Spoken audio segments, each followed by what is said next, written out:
So, those of you who have watched my videos know that I've talked ad nauseum and read my books. It's all about the different types of narcissism and how they manifest.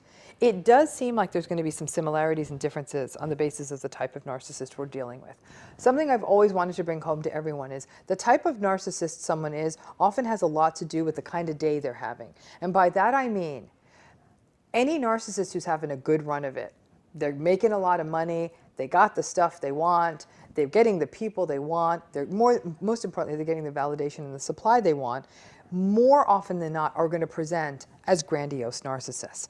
Life's going their way. And so, but some people just tend to be more of the grandiose narcissistic type, and that's their baseline, okay? We know that in general, people who are narcissistic have empathy deficits, they're deeply entitled. The grandiose narcissists are obviously quite grandiose. They're arrogant, they have a propensity for rage, they do not regulate disappointment well, they're chronically seeking admiration, they're seeking validation, they are superficial, and they have not only difficulty regulating their emotions, but they're also incredibly sensitive in the face of criticism. They can dish it out, but they can't take it. The presentation of the grandiose narcissist then becomes someone who really is sort of like that person, that kind of, it can feel sleazy salesman-like, it can be like I'm the king of the world-like, it can be I've got all the answers, it can be annoying guy on the bar stool, or annoying gal on the bar stool. All of that said, what are the leading tips you have with, especially in a divorce setting, of how to negotiate with a grandiose narcissist? Well, so the grandiose narcissist is going to do everything they can to keep control of the situation. So the first thing they're going to try to do is try to get rid of your lawyer in some way, because your lawyer is the person who is now between the narcissist and the person who they want to control. And the lawyer now becomes the enemy, because that's the person who's going to actually maybe expose the narcissist for who or what they are, or maybe be between them and them getting the deal that they want, or they think that they should have. And so they're going to try to get the person to meet at Starbucks. Let's just meet at Starbucks, we don't need lawyers, so that's the thing that they're going to do. Okay. And they're going to say your lawyer is just after the money. I've heard that, he or she, whatever it is that they can possibly dream up and say, that's what they're going to say, because they want you to get rid of the lawyer. So this is what I tell people all the time is, you have three choices. You can stay with this person and stay married to them, which I don't recommend. But I've got, me, y'all can read my book, and I got a whole bunch of videos telling you how to stay if you need to stay, because some people have to stay. Well, I don't recommend in the long run. I mean, if you have to stay for kids or you have reasons or whatever, but in the long run, you probably want to work this person out of your life. Number two is to take exactly what they want you to take with your pat on the head and walk away. But we already talked about that. Even if you choose door number two, it's going to be a shifting thing. It's never going to be exactly, because if they think that you're just taking what they're offering, then they're like, well, maybe I should offer less or whatever, because they just want to mess around with you. And then door number three is, you're going to have to fight up against this person. So don't have those meetings alone, because that this person manipulates you. The person's a liar. That this person is going to say and do whatever they can to get what they want, or to manipulate you. So don't do it. Don't have those conversations. And what I recommend for people to do in those situations is just say, I don't know, I'm just talking to my lawyer. Blame it all on your lawyer. Let your lawyer be the fall person. I don't know, I just want what's fair. I just want, what my rights are, and I'm going to let the lawyer sort it out. That's what I suggest that people do. So in all of my work working with individuals who are experiencing narcissistic abuse or in narcissistic relationships, my consistent, don't move away from a position is realistic expectations and radical acceptance. this person, to the point you're now getting a divorce. Things have gotten so toxic. And I have to say, in narcissistic relationships, people let things get a lot more toxic than they would in another relationship where they simply grown apart from someone, because you've become so mentally confused. And with a grandiose narcissist, you're so used to being lorded over. You're so confused by the gaslighting. You know, people are, and the grandiose narcissist plays that game really, really well. And you're burned out. So that idea of a Starbucks meeting is like, okay, fine, you're so exhausted.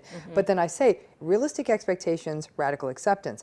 This is a person who manipulates. It's who they are, it's what they do. It's just like a scorpion stings, a narcissist manipulates. And to have realistic expectations that all of a sudden, now that you filed for divorce, now they're going to become an angel. It's not how it's going to go down. Oh, in fact, it's the opposite, because you no longer have value to that narcissist. In fact, you're a liability. Because as long as you were still in that narcissist world and they thought that maybe you were for them in some way, or you have some value to them, then they're sort of measured a little bit more. But once you no longer have value, you are now the enemy. And so it is on. And they, you know, I think in a subsequent video, we're going to talk more about all the different kinds of things that they do in a divorce setting. But, you know, once you no longer have value to a narcissist, you are the enemy. And I also have to say, too, though, with a grandiose narcissist, what people do need to be prepared for psychologically is it's not over, like, they're not just going to start fight. They're actually going to try love bomb sequence 2, love bomb sequence 3, because in some ways, it's not that they want you back. They may. A lot of times, grandiose narcissists care deeply about what they look like to the world. They want to look like the Christmas card. They want to be the happy family. They have a whole narrative around, I just want to be the happy family. This matters to me. And, you know, it's a whole shtick that they're selling to the world. So they want to keep that back. But it's also a game. It's, can I lure the rat out of its hole? Can I bring this person back out? It's what it was from the jump. That's what love bombing is. So I know how to call that bluff right away. Which is? Get them to sign a post-nup right now. Okay, you want me back? I'll come back. Sign a post-nuptial agreement. That's great. Perfect. Now we know how they're typically going to react. Of course, they're not going to say yes. No, they're not going to. So now you've called their bluff. That's right. And they play on that vulnerability, and they say, really, a post-nup. So this really was just about money. And that's when the other person, the non-narcissistic person, who's already been so beaten down by this, who's already vulnerable to this, who already has issues around self-doubt, confusion, all the things that happen in narcissistic abuse, says, no, this wasn't about money. And they find themselves getting into the thickets and can often get pulled in. They want to seem noble. No, this was never about money. This was about you treating me with respect. And then I've seen many people at that point get sucked right back in with the grandiose narcissist. You know what I say to that? What's wrong with it being about money? If you're entitled to it. Right. And there's the difference between that lawyer and the psychologist. If you're entitled to it, if the law provides that you're entitled to it, then don't be embarrassed about asking for what the law is providing for you. But here, this is where I will take a slightly different stance as a psychologist. I think what a lot of people say is that, yes, it's about money. This is a marriage. Marriage is really a contract. Marriage really is a contract. Stop romanticizing it. It's a contract. But marriage is a contract that they are entitled to it. But I do think that people who have been in long-term relationships with grandiose narcissists, it is really about, can you please reflect on what you just did to me for the last 5, 10, 15, 20, 25, 30 years? You know what? They'd say, I'd walk away from $10 million. I have the best story for you with that. The best story. So I was representing a guy who was number 2 in the largest development company in Florida. And, you know, he was one of these narcissistic personality types who came in and, you know, any room in your retainer and whatever. And I was like, no, but, you know, if you want to go on down the road, fine. But so I didn't, but he was trying to get me to reduce my retainer. So we get to mediation, and it's like 9 o'clock at night, and we're all settled on everything, and he's agreed to pay her around $250,000 a year in alimony and he was like 55 years old. So just for easy math, you know, it's at least for the next 10 years, because when you retire at 65, you could potentially ask for a modification. But so we're talking about $2.5 million, okay? We're getting ready to sign. Mediator comes into my office and says, or to the conference room where I was with my client, and says, I need to talk to you. I have a very unusual request, but I want to run it past you before I run it past your client. So he pulls me aside and says, the wife says that she will waive alimony, waive $2.5 million, if he apologizes to her for how he treated her during the marriage. And guess what? He didn't want to do it. And there it is. See? So what I'm telling all of you, there it is. You know? So yeah. I made him. Yeah. Yeah. I'm like, yes, you will. Get over there.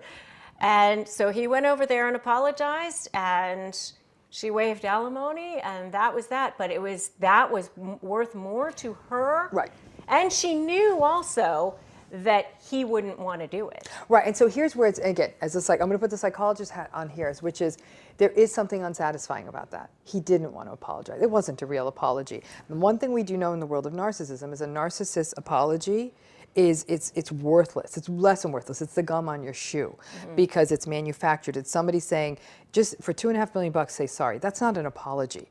That's a, you know, From my perspective as his attorney, I'm like, right. All day long. Exactly. As her attorney, I'd have been like, you're not asking for that. No way. Right. And as her psychologist, I say, you just bought yourself another 10 years of healing because that wasn't an apology. I think that the struggle becomes, you know, and again, this is where it's interesting to have the lawyer talk to psychologists, is that when the apology feels not authentic, the person says, you know, what was that? And I'll say it was nothing. It was, you know, it was window dressing. It's very difficult for a narcissistic individual to apologize because of the shame factor, because of the insecurity factor, because of the lack of capacity for them to exercise empathy, right? What he does, that client of yours, he doesn't believe he caused her pain. Right. He doesn't. He just wanted his money. Right. Okay? She was in pain and the other person didn't acknowledge it. It's looking into the mirror that doesn't look back. And that's there, to wit, is the conundrum where I might say, okay, if you know, I would tell somebody, get the money, then at least you can get the therapy. Because, exactly. You know, that's, I mean, yeah. Hey, from my perspective as his lawyer, my job was to advocate for him. Right. So it wasn't my job to say no to that. Right. It was my job to say, get your butt in there and apologize. Right. Yes. I mean, you know, because that's the kind of thing that he would have come back to me on later and said, why didn't you make me? That's right. And exactly, and blame you. But my job is to tell that woman, you didn't get a real apology. What can we learn from this relationship? I'm sure she probably regretted it. Maybe, who knows what her financial situation was, you know? Maybe, who knows what I don't know her mindset is, but at the end of the day, I would have said, you know, how do we help you learn from this so you never pick someone like this again? You know, that's really what it is. Because how do we learn from this? People do yeah. pick. So, you know, just as a twist here, because we do talk about, while the grandiose narcissist is the most common, the one we see the most, there are these other subtypes, what we often call the covert or vulnerable narcissists. This is what I often view as the more victimized narcissist. When you meet them, they're often a little bit more sad, they're softer, they're not as in your face. In fact, a lot of people want to rescue covert narcissists. They're like, if this person just got a break, they'd be fine. What they don't realize is right under the surface is this tremendous amount of contempt. Yes. Contempt for other people, contempt that other people have it easier, contempt that life didn't go on, jealousy and envy and all of these kinds of emotions. And the insecurity in the covert/vulnerable narcissist is much greater. Yes. Would you say then, are there any other unique elements of negotiation then that come up with covert narcissists? Well, so they're not going to be as in your face, and it's not going to be as obvious to the divorce lawyers or to the judge. So the judge might say, oh, this poor person, and fool everybody. And especially because the covert narcissist tends to be more passive aggressive. And so it's easier to explain away the things that they will do, you know, so they might, you know, inadvertently send an email to somebody, oh, oops, it was an accident. And you know that it wasn't an accident because you've been living with this person for years. So they're much more adept at hiding the kinds of things that they're doing. So in my opinion, they're actually more toxic in a lot of ways. Can be, yeah, absolutely. Because it's going to be harder to get the system and the people in the system to understand the personality type that you're dealing with. If you're having a parental evaluation or a custody evaluation done, they may fool that psychologist. Absolutely. Because they're going to say, oh, I'm such a victim, and this other person was so horrible to me, and I can never catch a break, and I want to work, but I'm so sick all the time, and I always feel terrible, and so they're actually much more difficult in the divorce setting, and they'll still do the same kinds of things. This triangulation is a biggie with covert narcissists. Let's get the whole world on my side. Let's get everybody to see how much of a victim I am and how horrible this other person is. And they're actually very good at getting the person. Yes, they are. Getting people to believe them.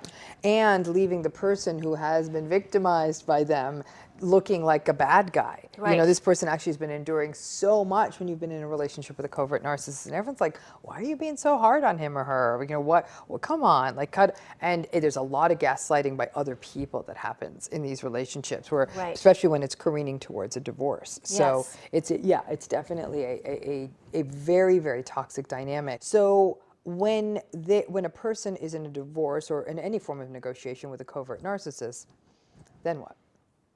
Well, it's the same kind of thing. You're going to have the same sort of thing. I mean, they're going to probably obstruct you.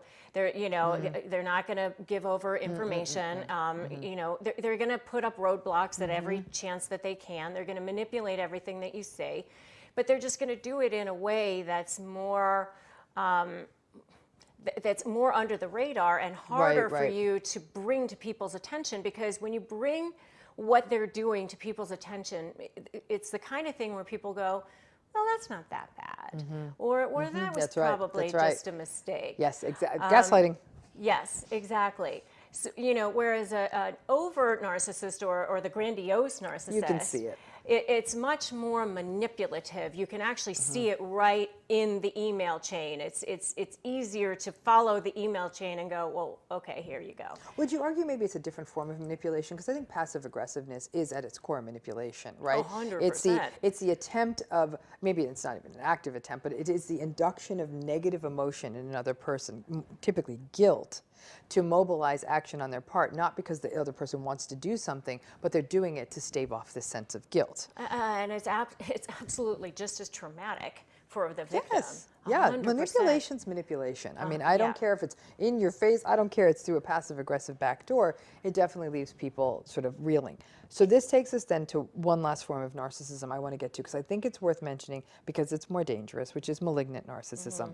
There are researchers out there that view malignant narcissism as sort of like that space in the middle where more of a grandiose narcissistic style meets like a low-grade psychopathy, meets this sort of really Machiavellian, manipulative, political, very skilled, working other people's style. Malignant narcissists are where we're going to see your CEO types, we're going to see your world leader types, we're going to see people at the top who are able to charm you, then go chew someone else out, then go destroy someone else's life, and then go charm someone else. Like their ability to just sort of do that leaves everyone confused, and they've usually charmed the right people, including people like judges. They're that good. Whereas the covert narcissist ain't charming anyone. Even the grandiose narcissist gets a little bit nervous during a divorce. A malignant narcissist is very cool under stress. Yeah, it's harder to get them unglued. Yes, it is. It is, and they can be dangerous. I mean, we have been talking about negotiating a divorce thus far from a perspective of not from a violence perspective. Now remember, abuse in a relationship can take many forms. The majority of clients I work with are dealing with severe psychological abuse, which to me is every bit, perhaps even more traumatic than physical abuse. And it also 100%. includes things like stalking, coercive control, financial abuse. No boundaries. Yeah, so all that thing, the financial, the control, all of it, it is like it's a disease that overtakes the person, and they realize they're literally living in a prison when they're in a relationship with a malignant narcissist. It can escalate to danger, and in the cases I've consulted on where a person's divorcing a malignant narcissist, we have to come up with a safety plan. And that's where I've worked with people who have expertise in domestic violence on having a go bag and how do you set that up and how do you, I mean, we're teaching people to clear out the search histories on computers and stuff. I mean, in the electronic age, in some and ways, also save the things that they need to save. Save what you need to save. Clear out what you don't want to do. Go to libraries, Change use your other passwords. computers, I change tell your people passwords. that all the time. Right. Yep. I mean, this is a different territory. Is there any other thoughts when you're negotiating with someone who, if not full on dangerous, like going to really do physical harm to you, is always menacing? They send that menacing email. There's something almost stalky about them. It doesn't relent. Emails at 3 in the morning. I mean, these are the clients I work with who are the most wrecked. I mean, they are in a post-traumatic stress state almost all of the time. Yeah. And they have no boundaries. So, I mean, they'll just show up at your house. They'll do whatever they need to do, whatever they want to do. So, first of all, let me just say, and I tell my clients this all the time, if you feel that you are in danger, please call the police. You know, don't call your lawyer. Your lawyer can't do anything right away. So, you know, a lot of times I hear people saying, how is he or she getting away with this? And it's a very common thing. And so let me just inject reality into that statement really briefly. And that is that there are no divorce fairies that linger around people's houses and come jumping out of the wall when somebody misbehaves. Exactly right. So how are they getting away with this? Remember, the only person that has any power over anyone else in our society is the judge. That is it. There's law enforcement if you break the law. If you do something criminal, you can call the police. Other than that, it's the judge. Those are the only avenues of getting someone to behave. That's it. So when you're dealing with somebody who is menacing and maybe unsafe or stalking, then you have to call the police, because most states, in order to get any kind of an injunction, so if you want to get some kind of injunction against the person, or I guess in regular word terms it's a restraining order or something like that, you have to be able to show that you're in danger. You have to be able to show, you can't just say, I'm scared of this person, because this person has civil rights, they have constitutional rights, they have to have notice and opportunity to be heard and all of that sort of thing. And so call the police if you think that you're in danger. It will only help you get that restraining order down the road if you decide that that's what you want. The worst possible thing that you can do is go try to get a restraining order and then it doesn't stick, because now the person feels empowered. So you have to be really, really careful about making sure that if you're going to go that route, that it's going to stick and you're going to get it. But also, let's warn people that once you get a restraining order, the likelihood of violence skyrockets. Well, because they're yes, but that's the reality check. I don't want people to think restraining orders are an answer. I think they're a step, but they're a step that put people in danger, and that's the nature of how our system works. So I think to say that I mean, the number of people, at least the number I have a lot of people ask about them. So the only other path is some kind of a civil order, which would be, exclusive occupancy of your house or something like that. And, those things you can get, but they take time. Yes, they do. So you have to, what the lawyer's power is to file a motion, set the motion for hearing in front of the judge. Then, and all the judges are very backed up. The judicial system is extremely backlogged. And so it takes a while to get a hearing. Yes, it does. And then once you get that hearing, newsflash, the judges don't always rule right away, which is really frustrating too. And so sometimes you're waiting weeks, months. I've even waited months for an order from that judge. So how is he or she getting away with this?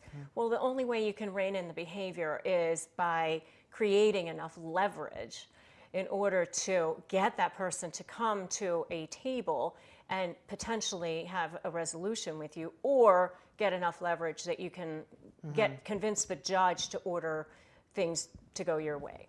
Right, which is hard. And again, in the populations I deal with, I deal with the people where things didn't go their way. And too many women who are beaten up or killed because the restraining order came, that inflamed the violence.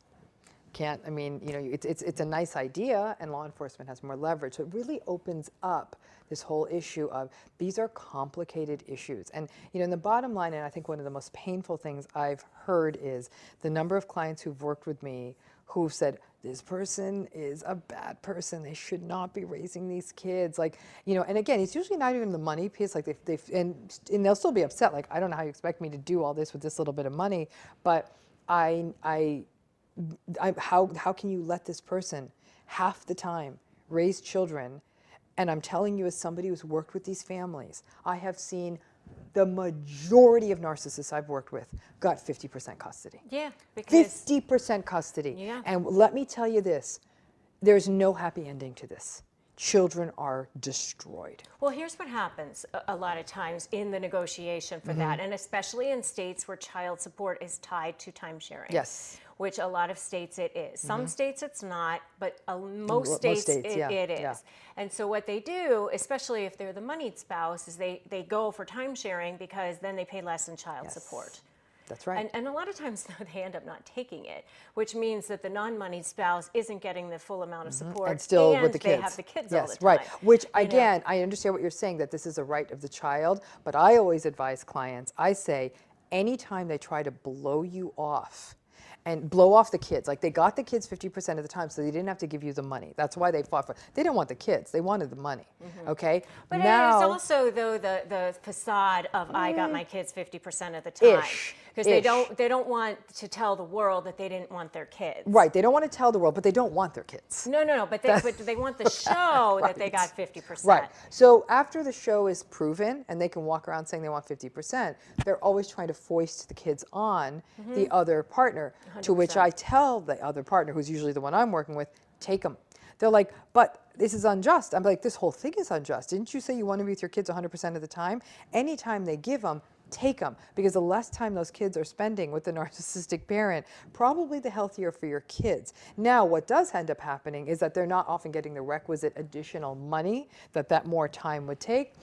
They figure it out. But I'd say if you can get the time with your kids, get the time with your kids. Okay, so a little strategy here as far as during a divorce.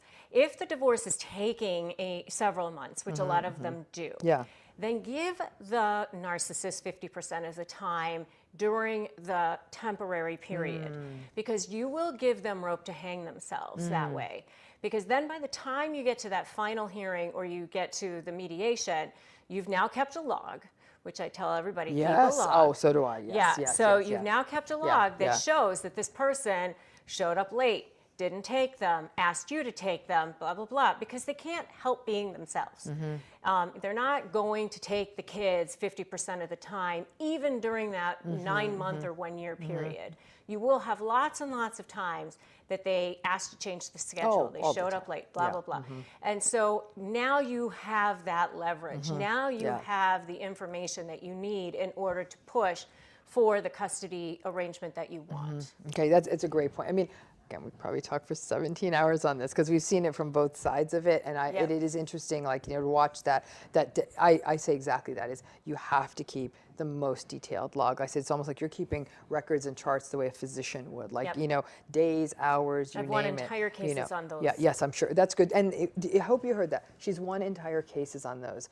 You can't do this after the fact. You have to do this in real time. You're not going to be able to even construct it a week later. In real time, it has to become a daily practice that you're logging this stuff. It's difficult, it's painful, it's uncomfortable. You must do it. It's part of your healing, but it's also part of your strategy. Just open a notes thing in your calendar or your phone, or use an app. There are apps just for taking notes for that. I mean, so just get into the habit of logging it real time. So today I'm going to explore the even darker side of narcissism. Like, narcissism isn't dark enough already, but the darker underbelly, those really seriously ugly side of narcissism, the malignant narcissist. That's the scariest form of narcissist, and we're going to dive in today in finding out what a malignant narcissist looks like and how to protect yourself.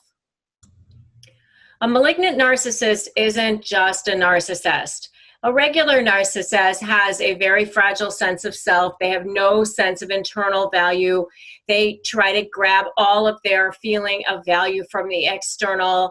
They might devalue, debase others. They might beef up their own accomplishments. A malignant narcissist isn't just like your regular narcissist. A regular narcissist has no inner sense of value. They have no inner sense of self.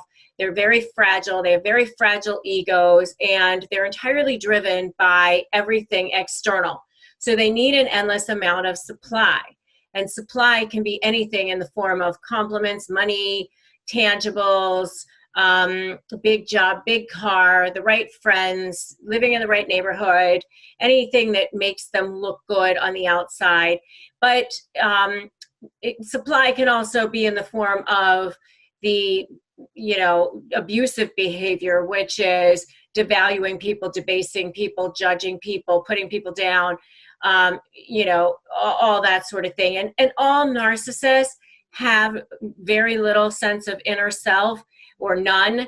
And I've often said in my other videos that they're like the chocolate hollow Easter bunny. They might kind of look good on the outside, but there's absolutely nothing inside. And that's what's going on with a narcissist. So all narcissists have that.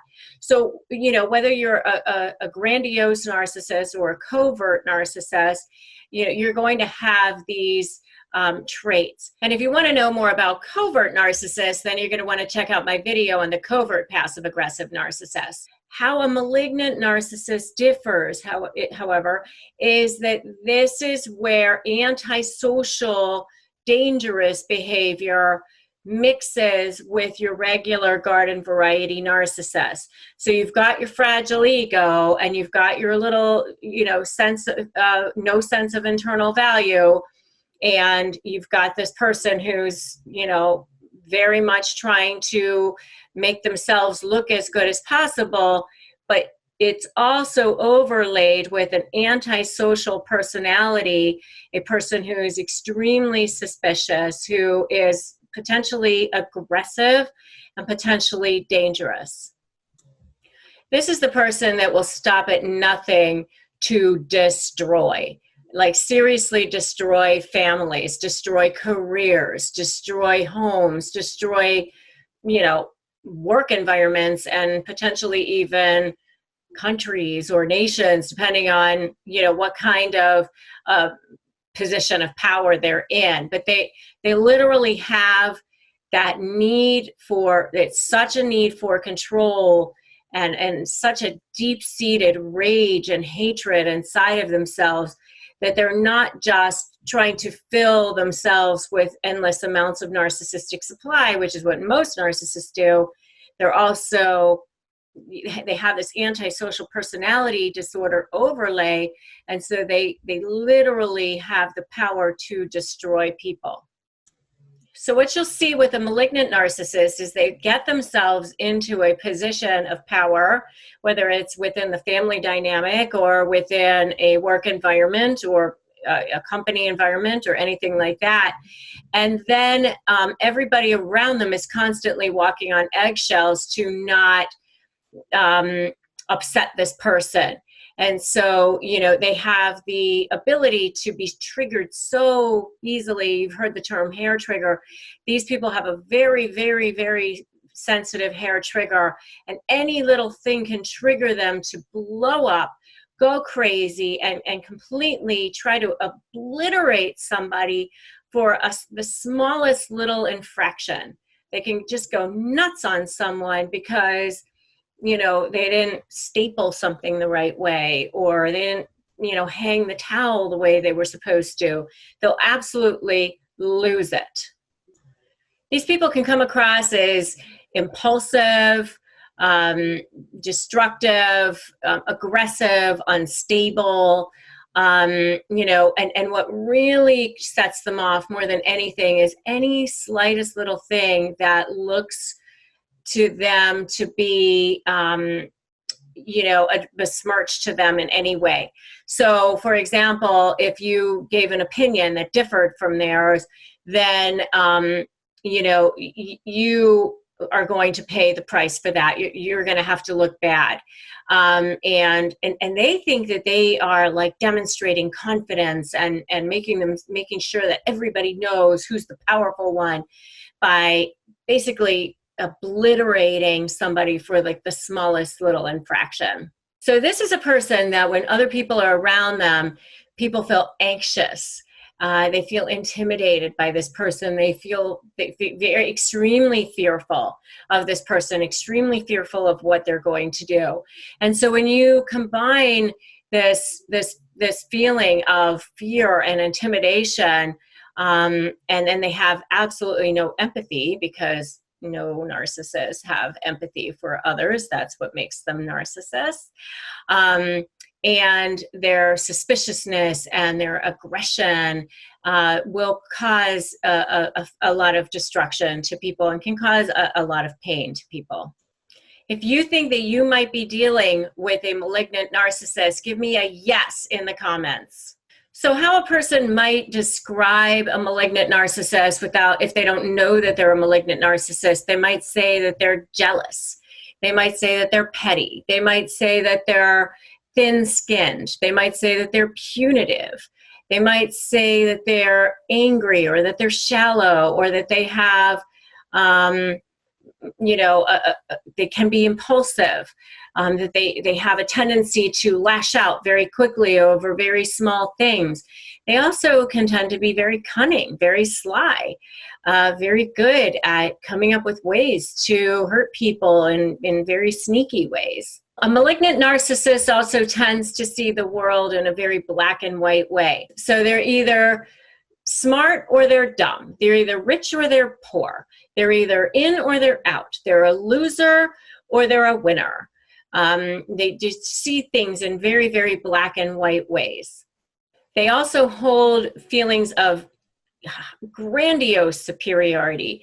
So they think that they can say things that completely aren't true at all, have no basis in fact whatsoever, and believe that the world around them will believe everything that they have to say, and nobody will question it, that it's true because they said that it's true. According to Campbell's Psychiatric Dictionary, malignant narcissism combines the characteristics of narcissistic personality disorder, or NPD, antisocial personality disorder, or APD, aggression and sadism, either toward others, self, or both, and paranoia. So if you think that you are dealing with a malignant narcissist, then I highly suggest that you figure out a way to get out of this relationship.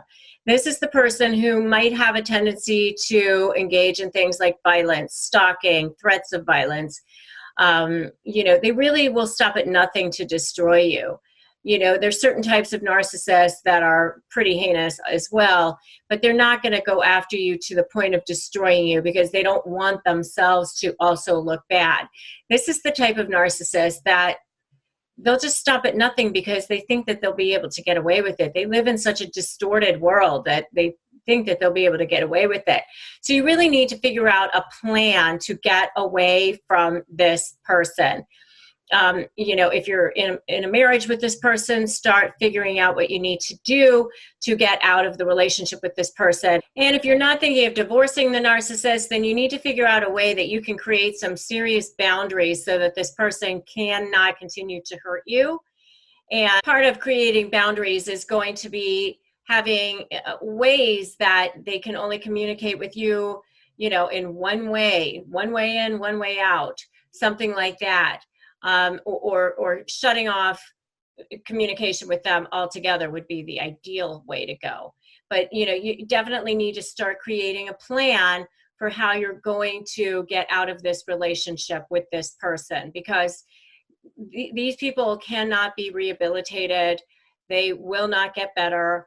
Don't make excuses for them. That's another way that you can start protecting yourself, is stop making excuses for them. Just understand that they're very sick individuals. They're mentally ill, and you can't help them. You can't help them, so you need to figure out a plan to get out of this relationship with this person. Let's talk about 3 examples of narcissists who play the victim. And really, narcissists who play the victim are a form of covert narcissists. And if you want to know more about the covert passive-aggressive narcissist, you can definitely check out my video on that topic. And this is really my least favorite in a lot of ways, because I had to deal with a covert passive-aggressive narcissist as a business partner myself. So let's talk a little bit first about narcissists, and then let's talk about a covert passive-aggressive narcissist, because I think it's really important that you understand what we're talking about before we talk about these types of narcissists who play the victim. Okay, so a narcissist is a person who has no inner sense of value. This is a person who is really the most insecure person on the planet, of course.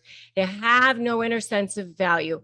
And because of that, I kind of liken it to a person who's like literally starving. They're starving for attention. They just need so much to have love and all of that. But it's almost like those receptors have closed in a way. It's like if a cell has receptors or something, it's like there's a damage that has been done and nothing can really go inside anymore. So it's not like you can love them and it'll go and penetrate. It's like they're starving, but you can't feed them. It's like this black hole in a way, but yet they're starving. They feel like they have to grab food wherever they can. And this food that they're trying to grab is what we call narcissistic supply. And they're trying to feed their ego with it all the time. Feed, feed, feed, feed, feed. They're going to try to feed it with external stuff. And, it's going to either come in the form of what I call quote unquote good things, which is kind of the external things that you see, like adulation, compliments, money, prestigious friends, prestigious jobs, all the things that you necessarily see. And then there's like what I call the dark underbelly of narcissistic supply, which is things that they wouldn't necessarily want people to see, which is the devaluing people, degrading people, treating people poorly. And they wouldn't necessarily want people to see that they treat people badly all the time. They know that they shouldn't necessarily do that. So usually they do that in private or whatever. We're going to get into this, the ones who play the victim here in a second. So those are, how they get their supply in a lot of ways. Okay. And then there's like the covert narcissist, the overt narcissist, all those sorts of things. Okay. And it is a bit of a spectrum. And when you're going to negotiate with them, which is what I focus on, it's a very special type of situation because it's not like a give and take the same way as when you're dealing with a normal, reasonable person. You can't have a situation the same way. You do have to deal with it in a very different way. Okay, so let's talk about these narcissists who play the victim. These are the ones who aren't the ones out there bragging and boastful, telling everybody how great they are. They are the ones that are much more tending to be what I call more passive aggressive. They seem more downtrodden. So the first one is, I'm not good enough. This is the one that's like, they're always putting themselves down. I'm not good enough to play that game, or I'm not good enough to go date that person, or I'm not good enough to go try out for the play, or to go apply for that scholarship, or whatever it is. But a lot of times, this particular narcissist is doing this because they are trying to get people to pay attention to them. And it's a way of manipulating. It's a way of manipulating people around them. And sometimes they do it to pit people against each other. And sometimes they do it to get people to feel guilty. Sometimes they do it to get people to not do things that they would normally do, or like have a life or whatever. So this is number one. the I'm not good enough narcissist. Number 2 is the you're the bad one. This is the super guilt trip one. So this is the one that is always on their high horse because maybe you cheated at one point or something. And so they get to lord that over you for the rest of your life.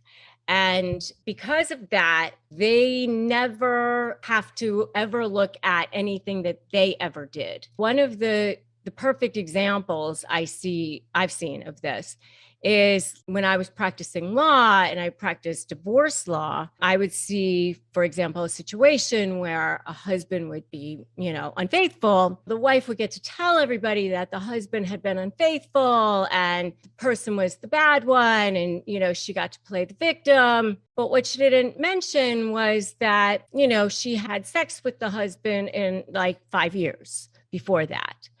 And, that the husband, by the time he had been unfaithful, it was because she hadn't had sex with him in several years. And, should he have probably left the marriage long before that, maybe, and there's a lot of things that go into that. But, she got to play the victim because of that. And so, she got to be on her high horse because of that. And so she got to play the victim. He was the bad one. So that's number 2. Number 3 is the poor me narcissist.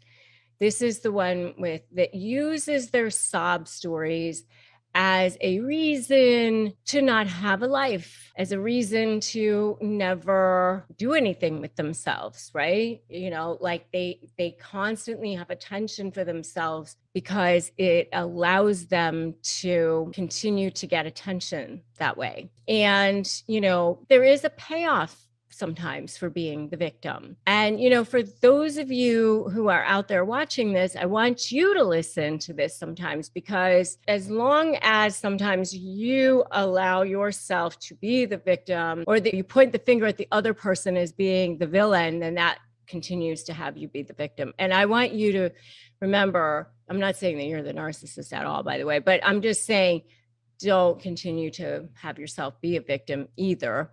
But I'm saying that sometimes people who keep themselves stuck in these situations are because they are narcissistic, and it's because they know that it keeps them having attention for themselves, and they use it to be manipulative. And I know that there's somebody that, my husband and I have in our lives that, uses sickness and uses sob stories as a way of manipulating people in their lives, and uses it to manipulate friends and family and that sort of thing. And it's just not okay, especially when they use it as a way of passive aggression, uses it as a way of pitting people against each other. And that's what you see sometimes with narcissists. There is more than one kind of narcissist, but they're all narcissists.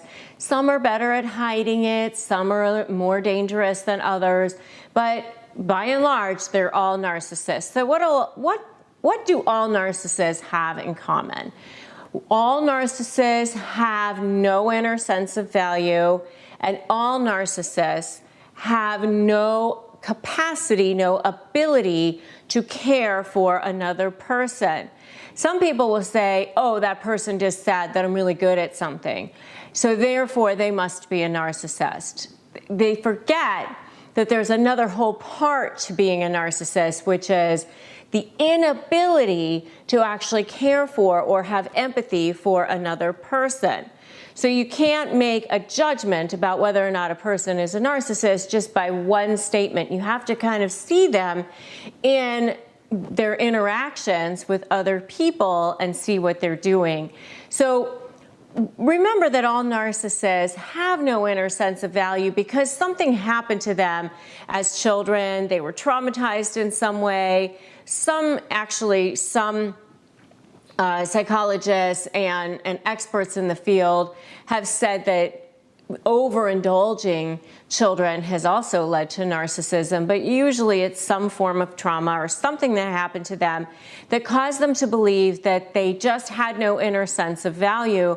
And the only way to get value in the world is to manipulate the world in order to feel some sort of sense of value. So they get all of their sense of value from the external world, from feeling like they belong, or they have more money than people, or they are better than people. Everything that they do is part of that scheme to try to suck as much energy from the world as possible to try to feel some sense of value.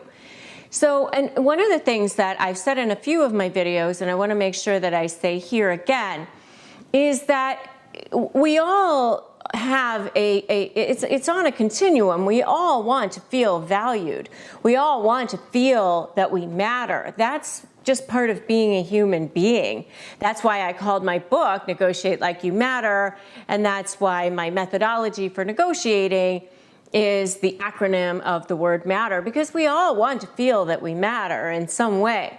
But we also, most of us, have the ability to care for other human beings. We are also motivated by lots and lots of different things, not just one thing.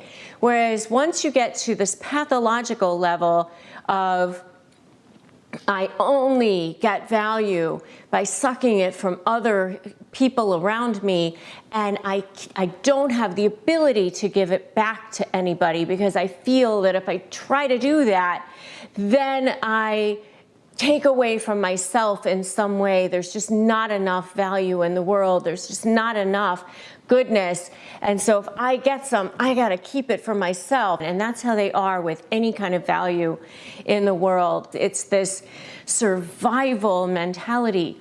And that's what you're seeing with all narcissists.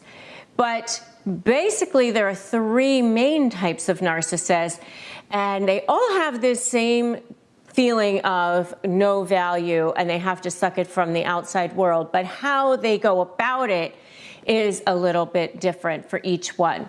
So the most dangerous one is actually the malignant narcissist. And the malignant narcissist is very, very dangerous because they usually have an overlay of something else, like that they're a sociopath or a psychopath.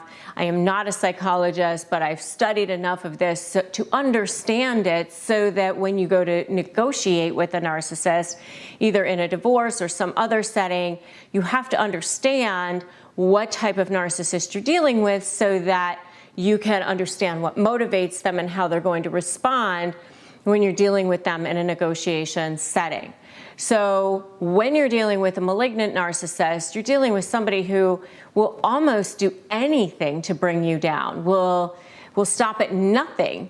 So these are the ones that in a divorce setting will actually accuse you of all kinds of horrible things, even if they're not true, like child molestation, or beating your kids, or beating you, or telling everybody in the world that you're an alcoholic or a drug addict if you're not.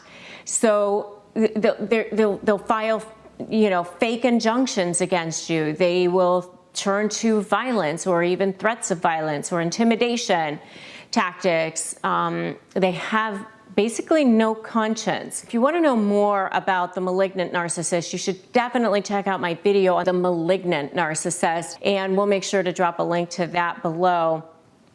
But that is the one that you really want to make sure that you're really, really careful about how you extricate yourself from that particular situation. You're going to have a really super strong strategy and careful planning to make sure that you can extricate yourself from that situation in a way that takes care of you and your safety.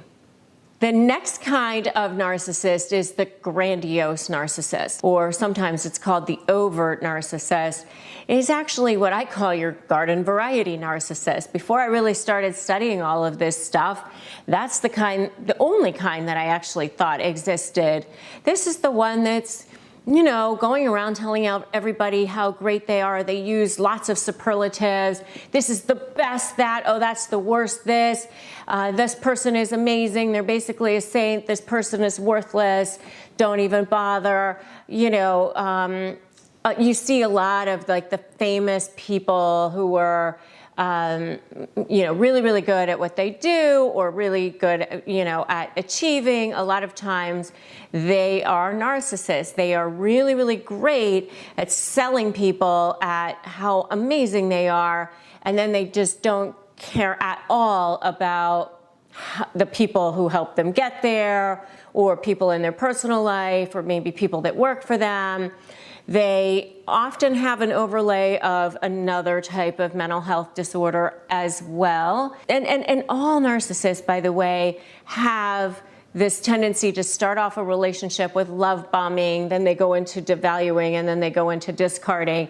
And then they kind of are love bombing while they're discarding, and all of these different things. And I have videos actually on the 3 different stages of a narcissistic relationship. And if you want to know more about that, definitely check those out. It's love bombing, devaluing, and discarding. A grandiose narcissist is, as I said, sort of your garden variety, the one that most of us who haven't really studied narcissism, they hear a person, they see a person, they see the way the person acts, they're really, really entitled.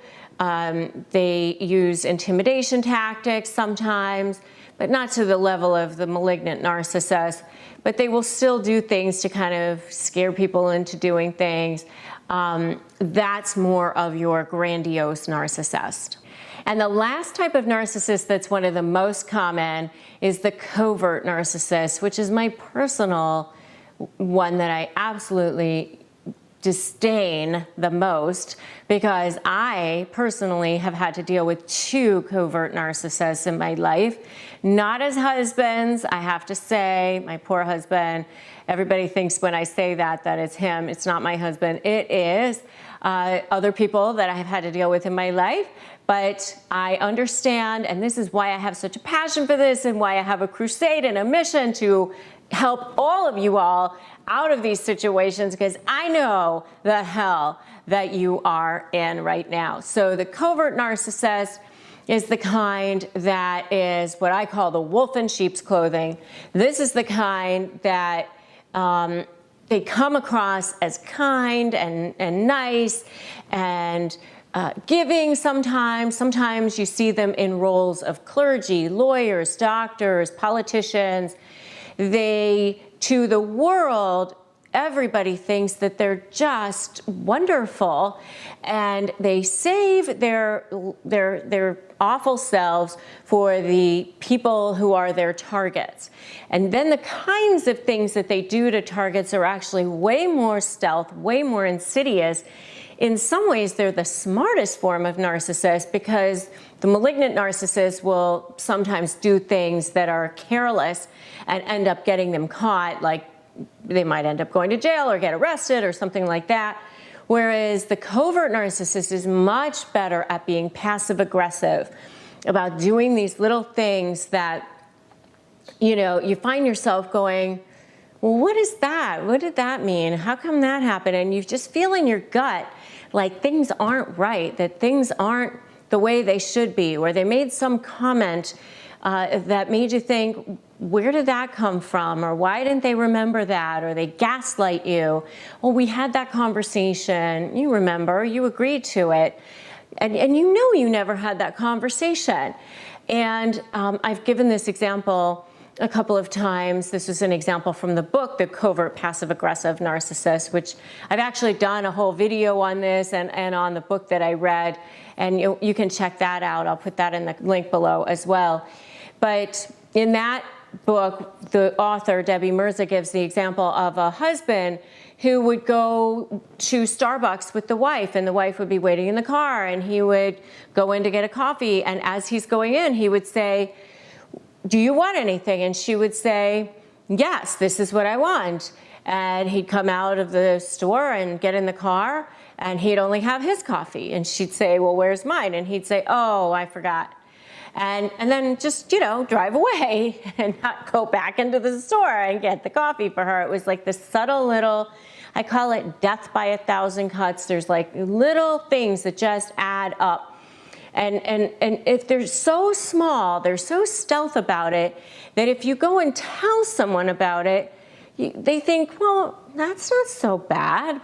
Why is that bad, Little things like during COVID right now, bringing food over to someone's house, and it's just this little message to you that they know where you live, that they're still watching you. But if you tell somebody, oh my God, they brought food over to my house, people would be like, well, that's nice. So they're really, really good at that. And that's why I disdain them the most in a lot of ways. So gaslighting times a million, flying monkeys times a million. They love the flying monkeys. They love to line up and triangulate and all of that. So anyway, that's the third type of narcissist. So you have your malignant, your grandiose, and your covert, and those are the main ones. Are you dealing with a covert narcissist? Covert narcissists are the absolute worst. I have dealt with them myself in my personal life, and that is why I am on this mission, on this crusade to help you guys break free from them too, because I know they get stuck in your head. They literally know how to get stuck in the recesses of your head. You become obsessed. Seriously, like you wake up in the middle of the night, you're thinking about it. You wake up in the morning, you're thinking about it. You're brushing your teeth, you're thinking about it. You seriously cannot get away from these. It's seriously like death by 1,000 cuts because they are so subtle. I've recently heard this term micro manipulation, and I love this term because this is what they do. I mean, it is so subtle that when you go to try to tell somebody about it, people think, well, that doesn't sound that bad. And there's this term called plausible deniability, and that is what they do. I mean, it's so subtle that it's really, really hard to describe what it is that they're doing. It just doesn't seem that bad because these micro manipulations are so tiny. They're literally messing with your mind a little at a time. There's this old term, Chinese water torture, which, I kind of don't love that term because I'm half Chinese and, it's not the greatest, but it's that little like drip, drip, drip on your forehead where it's just a little at a time. It's the whole death by 1,000 cuts thing. And so this is how covert narcissists literally make you crazy and drive you absolutely insane. So these micro manipulations are what they do to absolutely drive you crazy. It is a subtle form of emotional abuse that they use in their closest relationships to gain a sense of control, and especially regain a sense of control if they think they're losing it. So one of the things that they will do, for example, is, they'll send like a DM. It has like this shock value, like, oh, I had a biopsy today and I don't know what the outcome is going to be. And then they'll like unsend it. Oh, that wasn't meant for you. Something like that. And you'll be like, what was that? And, this massive drama bomb. And you'll go, what was that? And then they'll say, oh, sorry, that wasn't meant for you. That was for somebody else. It was so that you will go, what was that? What was that? Play on your sympathy so that you'll come back and want to know what that was and get, to get your attention. And then they'll be super secretive about it. Oh, that wasn't meant for you. Sorry. I know you don't care anymore. To try to reawaken your empathy, to see if you still care, try to get you to worry, something to that effect. So that may be one of the things that they might do. Another thing that they might do is try to get you to participate in activities that they know that you don't necessarily enjoy. This is if you're still in a relationship with them. So they will do that, but they'll make you do that, but they know that you will go along and you won't say anything because they know that you're the type of person that will go along to get along. And they might say, oh, it's just for a minute and it won't take that long and you'll be fine with it. And then after a while, it ends up being like your whole day or something like that. And an hour turns into 3 hours, and it turns into the whole day or something. And you just end up being, annoyed or whatever. But you just ended up kind of getting roped into the whole thing. And what can you really end up doing about it? But they end up just sort of roping you into that whole thing. So then it makes them sort of feel like, well, they got their way.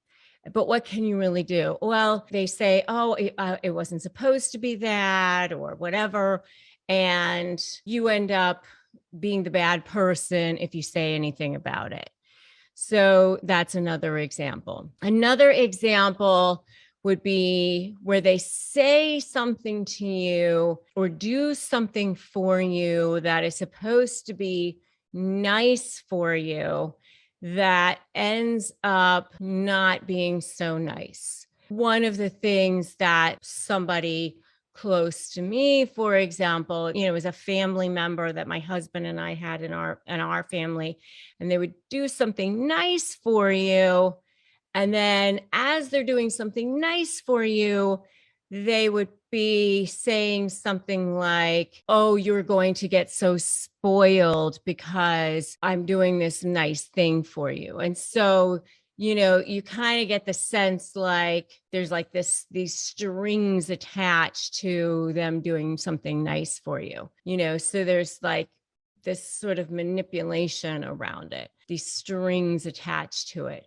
Or they might give like a backhanded compliment, like, you're losing so much weight. I mean, you have a ways to go, but you really look so much better than you used to, something like that. Another thing that they might do is sort of badmouth people around you. Like, your friends are so great, but don't really love this person. Why do you hang around people that are so not worthy of you?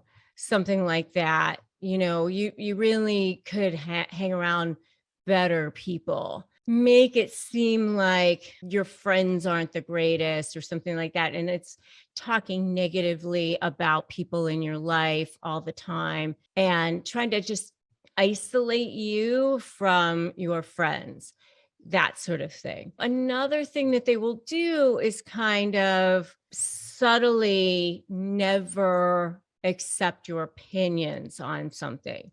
They'll always sort of put you down. Well, that sounds like a good idea, but why would we do that? Or how about if we do it this way instead?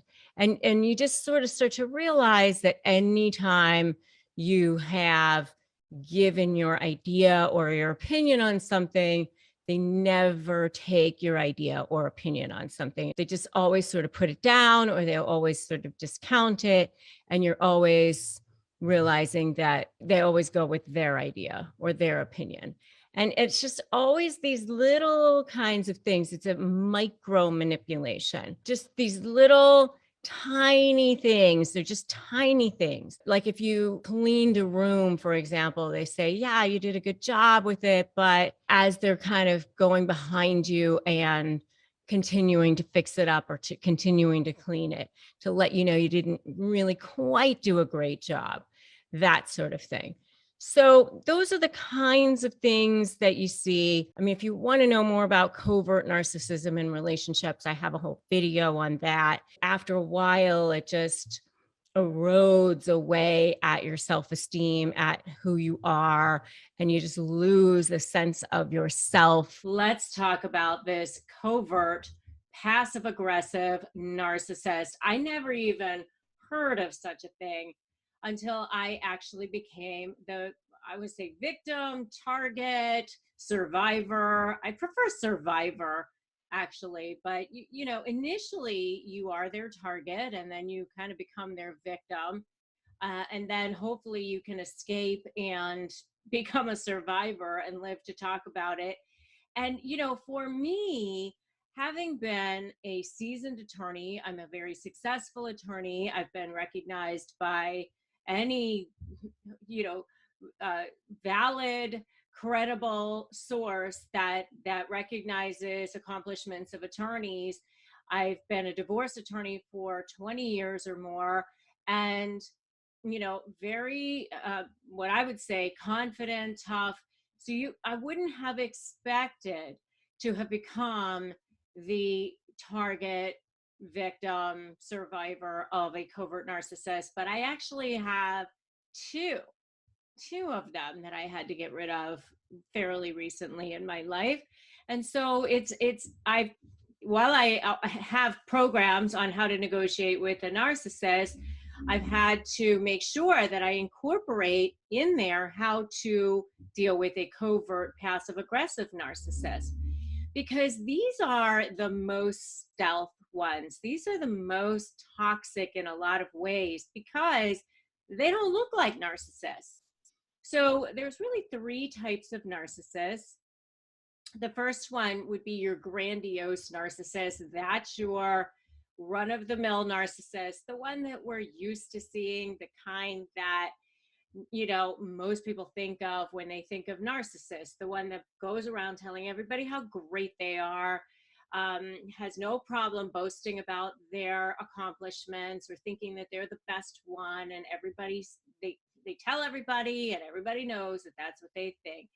And that's kind of your run-of-the-mill normal narcissist. And then there is what we call the malignant narcissist, which is kind of like the grandiose narcissist, but like on steroids. It's kind of like the Darth Vader of narcissists. You know, those are the ones that have a propensity for stalking or violence or threats of violence, things like that, to intimidate people into doing what they want. I mean, all narcissists have zero sense of self. They're like the Easter chocolate bunny that is totally hollow inside. That's what's going on with the narcissist. They have no inner sense of self.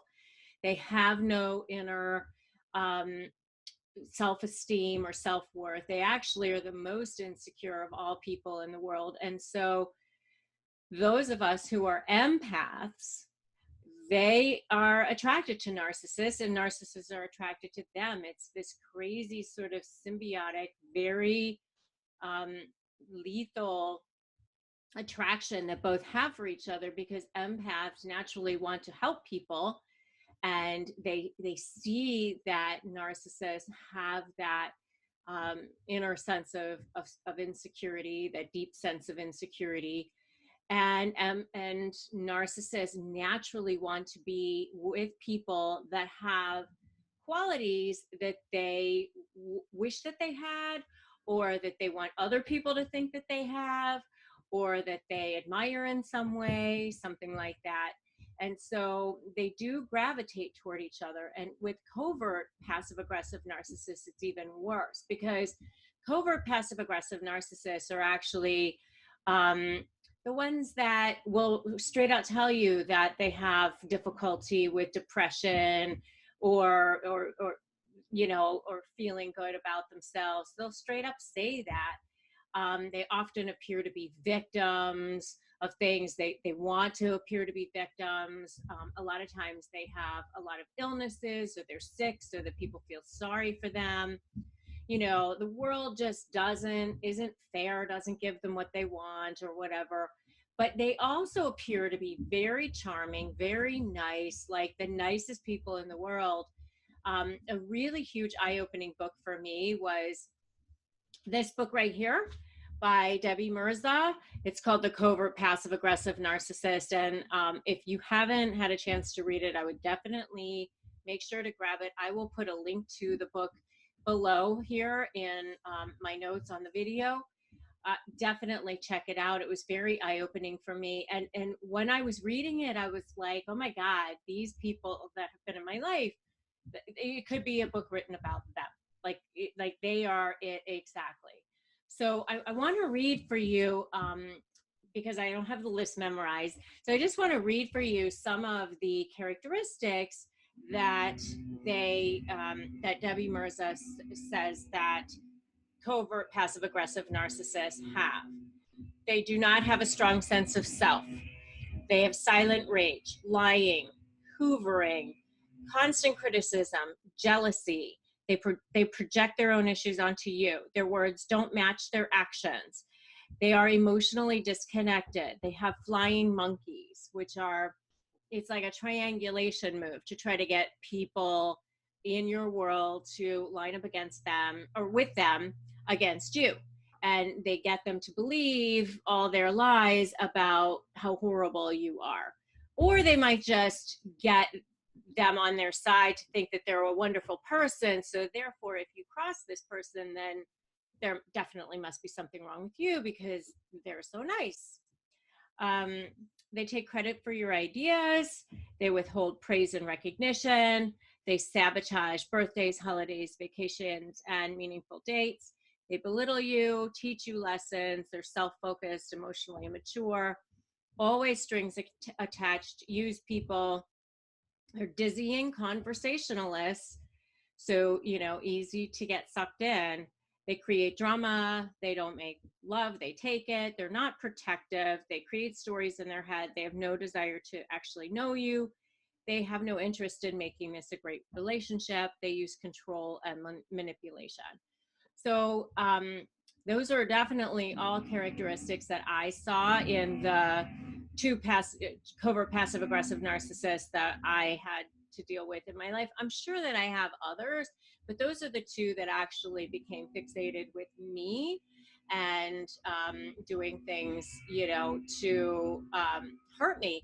And what's interesting is that they have this kind of weird fixation, like they absolutely idolize you in a lot of ways, but then they also are trying to hurt you and do passive aggressive things to you.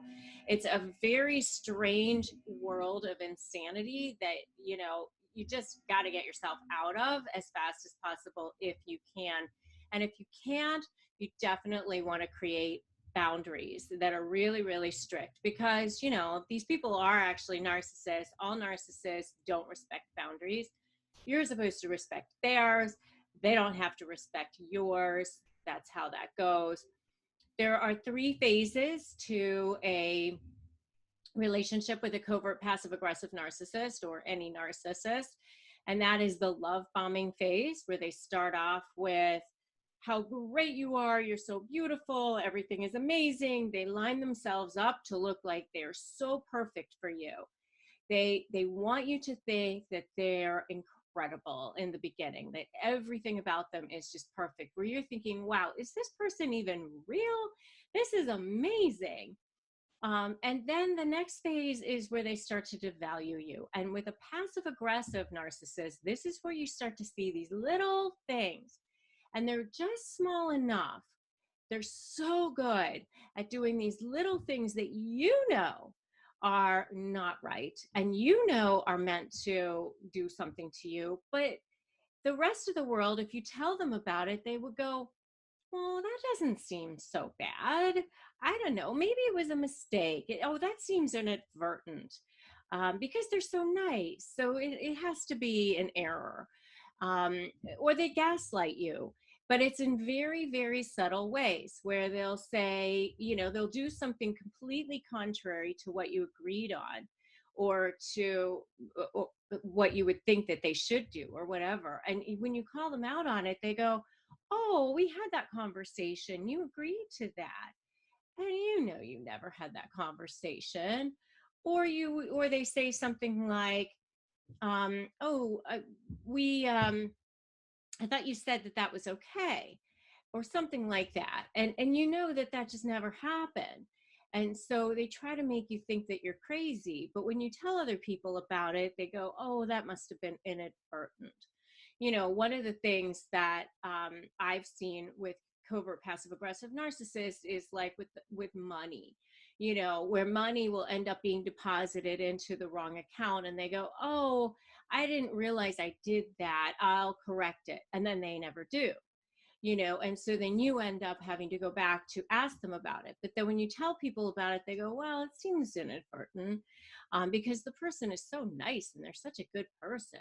They would never do anything like take money, things like that.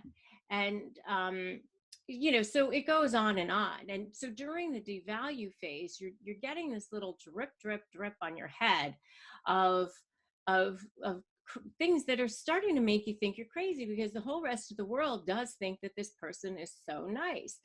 One of the examples that Debbie Mirza gives in her book is about a husband who would go into a Starbucks or something and get himself a coffee, and he would ask the wife if she wanted anything, and she would always say yes, and she would tell him what she wanted. And he would always come back out and say, oh, I forgot to get yours, when she would bring it up. And then he wouldn't even go back in to get it. Like, he would just drive away. Little things like that are just like, well, do you really break up a relationship over that?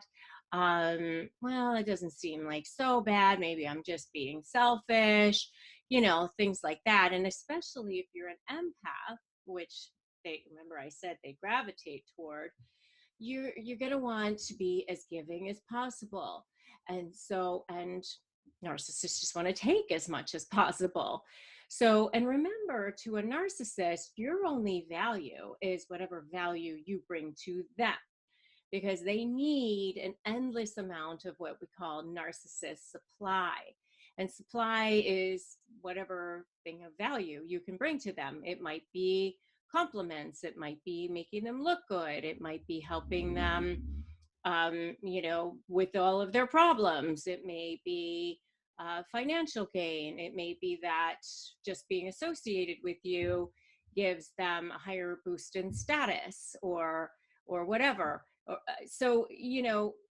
if you take away that value from the narcissist, then your value is gone as well. And in fact, when you try to end a relationship with a narcissist who, whether it's a romantic relationship, a business relationship, or, friend, neighbor, employer, whatever, they're going to want to get you first, especially because you may know things about them that actually would make them vulnerable. So they're going to make a lot of noise and go absolutely berserk. So you got to be ready for that, because they're going to want to make everybody else think that you're the bad one for leaving. Even if they leave you, to be honest, they don't want to be seen as, oh, I left them because I'm a bad person, or I wanted to be with somebody else. They've got to make it about you. And so you've got to steel yourself. You got to be ready that whatever you say, do, whatever is going to be manipulated. They're going to lie, cheat. In my program on how to negotiate with a narcissist, I actually have a list of 30 things that they will do. And I actually break them out by the type of narcissist and the types of behavior they do in a breakup. But just know that you're going to be in for it. But remember that this is actually the most fragile personality. They're like the bully on the playground that when you fight back, they run away. So you just got to find that point and create enough strategy and leverage to get them to the point where they will be willing to back down and run away and just find somebody else, because it's not worth their trouble to be in your space anymore. And you're not giving them any value. So plus, if you're going to make them look bad, then, it's time to move on as far as they're concerned. Yeah, the reason I am on this mission is because I have had to deal with covert narcissists, the subject of today's video. I've had to deal with them in a business setting, one of them in a business setting and one in my extended family. I had never even heard the term covert narcissist before until somebody pointed it out to me. And I remember when we were having this conversation, the person who pointed it out to us pointed it out to my husband and me first. And they were like, oh, that person, that family member that you're dealing with is a covert narcissist. And I remember I was like, covert narcissist? I never even heard that term before, but I remember thinking, oh, I don't think she's a narcissist. I mean, a narcissist to me was like a boastful, bragging, super egotistical, usually a male. Like to me, it was always a male.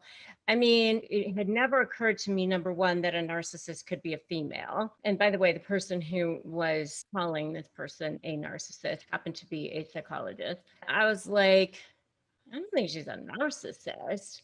Pretty sure she's just like really insecure. And he was like, okay, you know what? Let it be a hypothesis. And if I'm wrong, I guess you'll know it. And if I'm right, you'll know it too. The facts and circumstances will bear it out.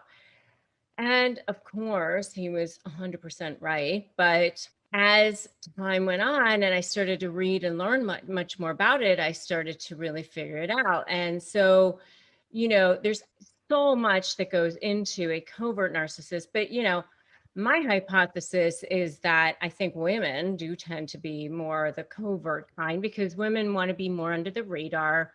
They tend to want to be, they want to look nice. They want to look kind. I mean, but I don't know. I think that there are a lot of male covert narcissists too. They're the ones that nobody suspects. Like the world thinks that they're so fantastic. They're so charismatic. The world thinks they're wonderful. So anyway, here are some strange behaviors of covert narcissists. I mean, number one is that they're super passive aggressive. Their words do not match their actions. So they're like super kind and absolutely, I will do that for you. Absolutely. I will get right back to you on that. And then you don't hear from them. Or, I definitely want to make sure that you were taken care of. And then they don't. And so you're left like so confused all the time. And do I force them on that? Do I ask them about that? And does this make me a bad person because they're so nice? And then here you are, the one like, am I being passive aggressive? Am I being the one that's a problem? It seems very strange because they seem so nice. So it's kind of a strange behavior because they seem so nice, but it's actually not strange if you get to know who they are as a covert narcissist. So that's number one. Number two is they value the opinions of strangers over family. I mean, and this is something that my husband and I have seen it with the covert narcissist that we've had to deal with in our family situation. This particular person who shall not be named definitely values the opinions of strangers over family. It can be painful unless you realize and just accept that that's who they are, that they are narcissists. And that's what narcissists do. They are seeking that external praise. They're seeking that narcissistic supply. And that's the very strange thing about narcissists. They kind of take for granted the opinions or the supply that they're getting within their inner circle. They don't really care about the supply that they already have. That's just sort of a given. They want the supply that they're getting externally. For some reason, that means more to them than the supply or the validation that they can get from the people who actually love them, from the people who actually care about them or actually value them. They prefer to get it from other people that they don't even know. But that's how it is. It doesn't really make any sense, but that is very strange. And so that's number two. Number three, and I will never really get over number three, to be honest with you. Both of the covert narcissists that I had to deal with did this with me, and I found it very odd, very weird, very super creepy, and that is that they stare at you. I actually did a whole video on this just because I really couldn't stand it. My whole video was called Why the Narcissist is Always Watching You. You know, both of the narcissists I had to deal with, I would find like would be staring at me, watching me.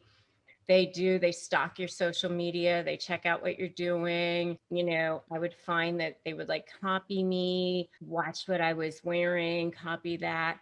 And you know, some people would be like, who don't understand narcissism, they'd be like, oh, but that's so flattering. That's so, you know, that's so nice that they would like want to be like you or something.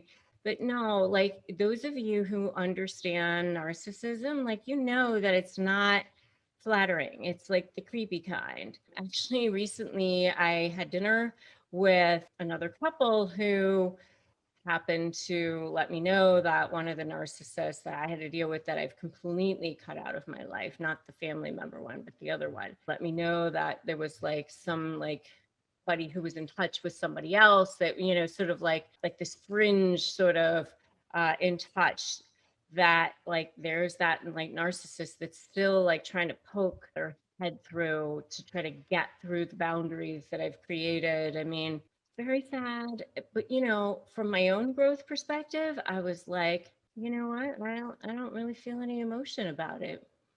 So it was actually good. It was like a little test for me because when I heard about it, I was like, that is so pathetic. I actually found myself feeling like nothing. So I was glad about that. So that's number 3. Number 4 is they're super weird about gift giving. You know, they kind of like don't really want to give gifts. They like, oh, here you go. And there's like ties against it. They don't really like to give gifts. I do have a video on that too, by the way, if you want to check it out. But you know, narcissists, there's always like strings. They don't like to give gifts, really. There's always something involved with the gifts.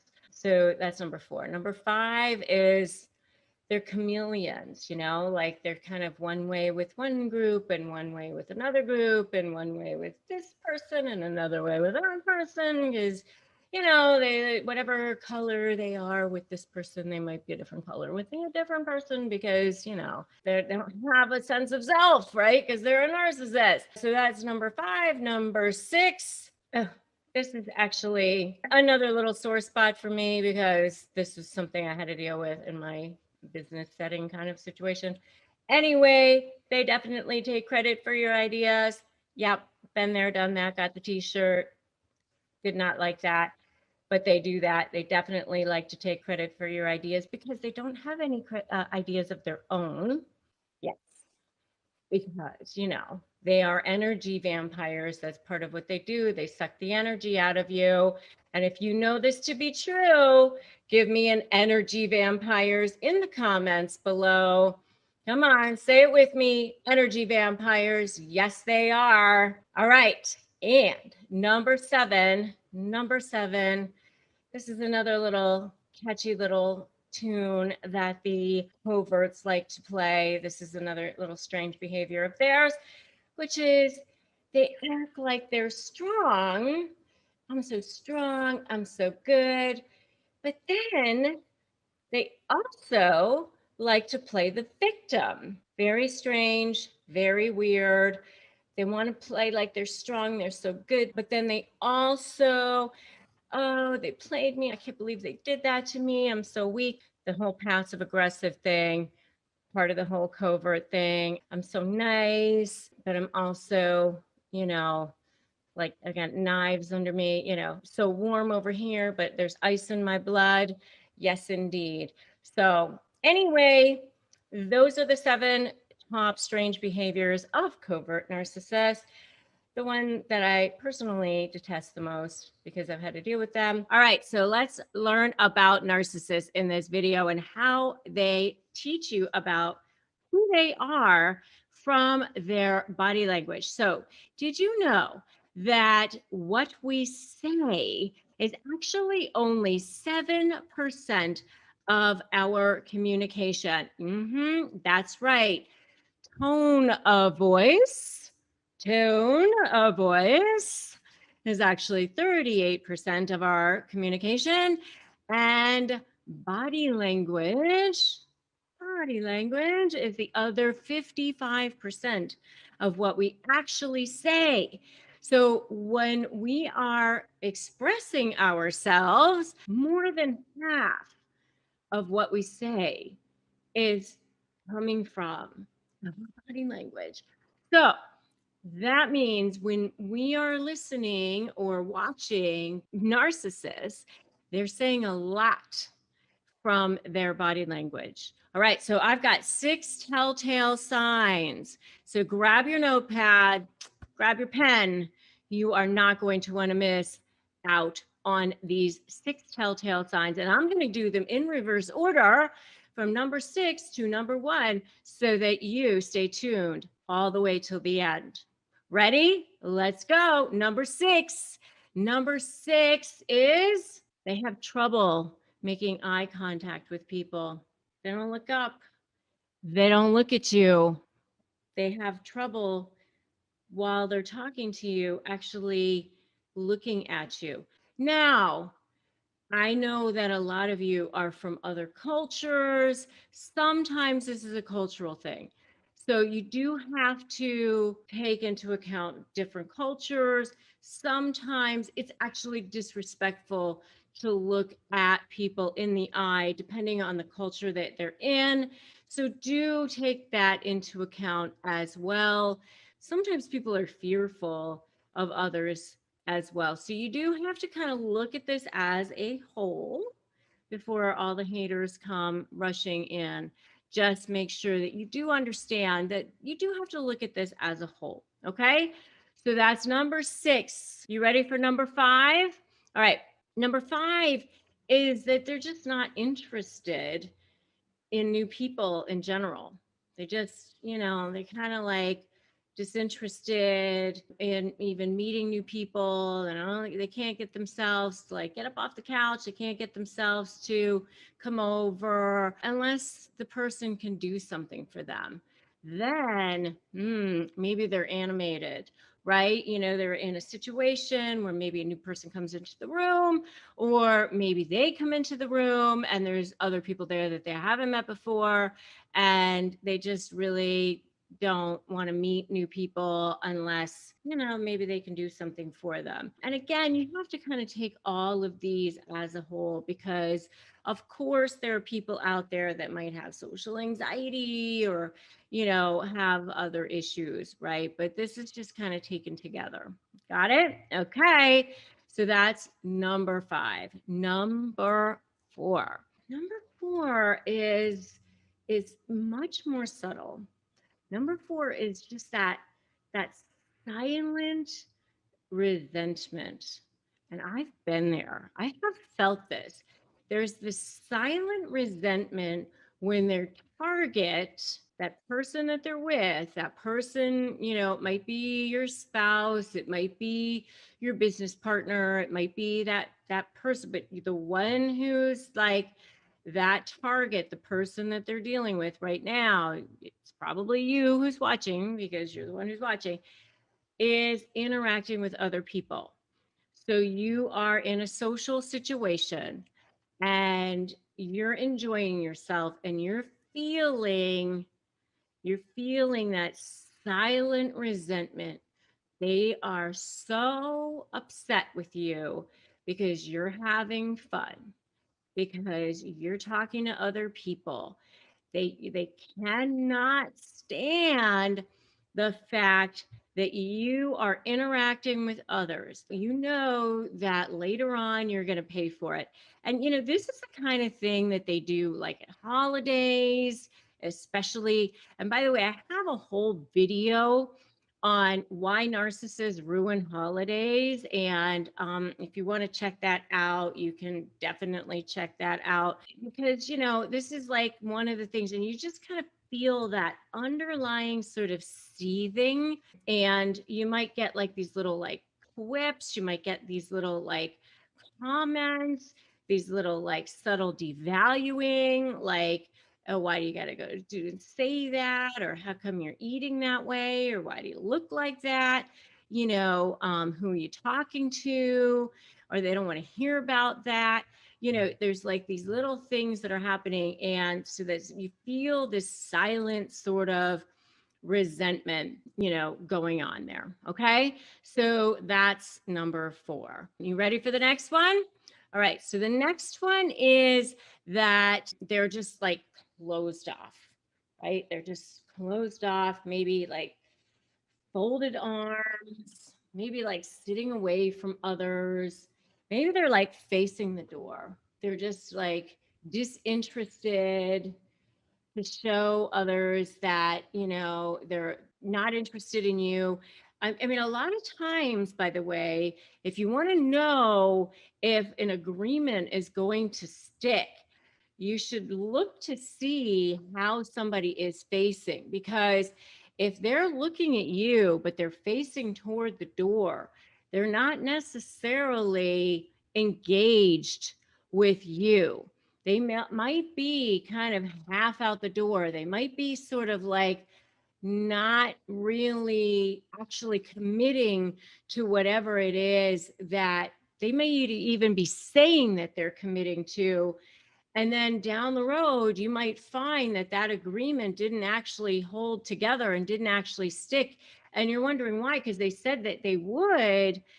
And that's why, because you didn't read the body language. You didn't know to read the body language that they weren't actually sticking. So if you see that they're closed off, or you see that they're sitting and facing away like that, that might show that they're kind of narcissistic or not actually engaged in the situation. Okay.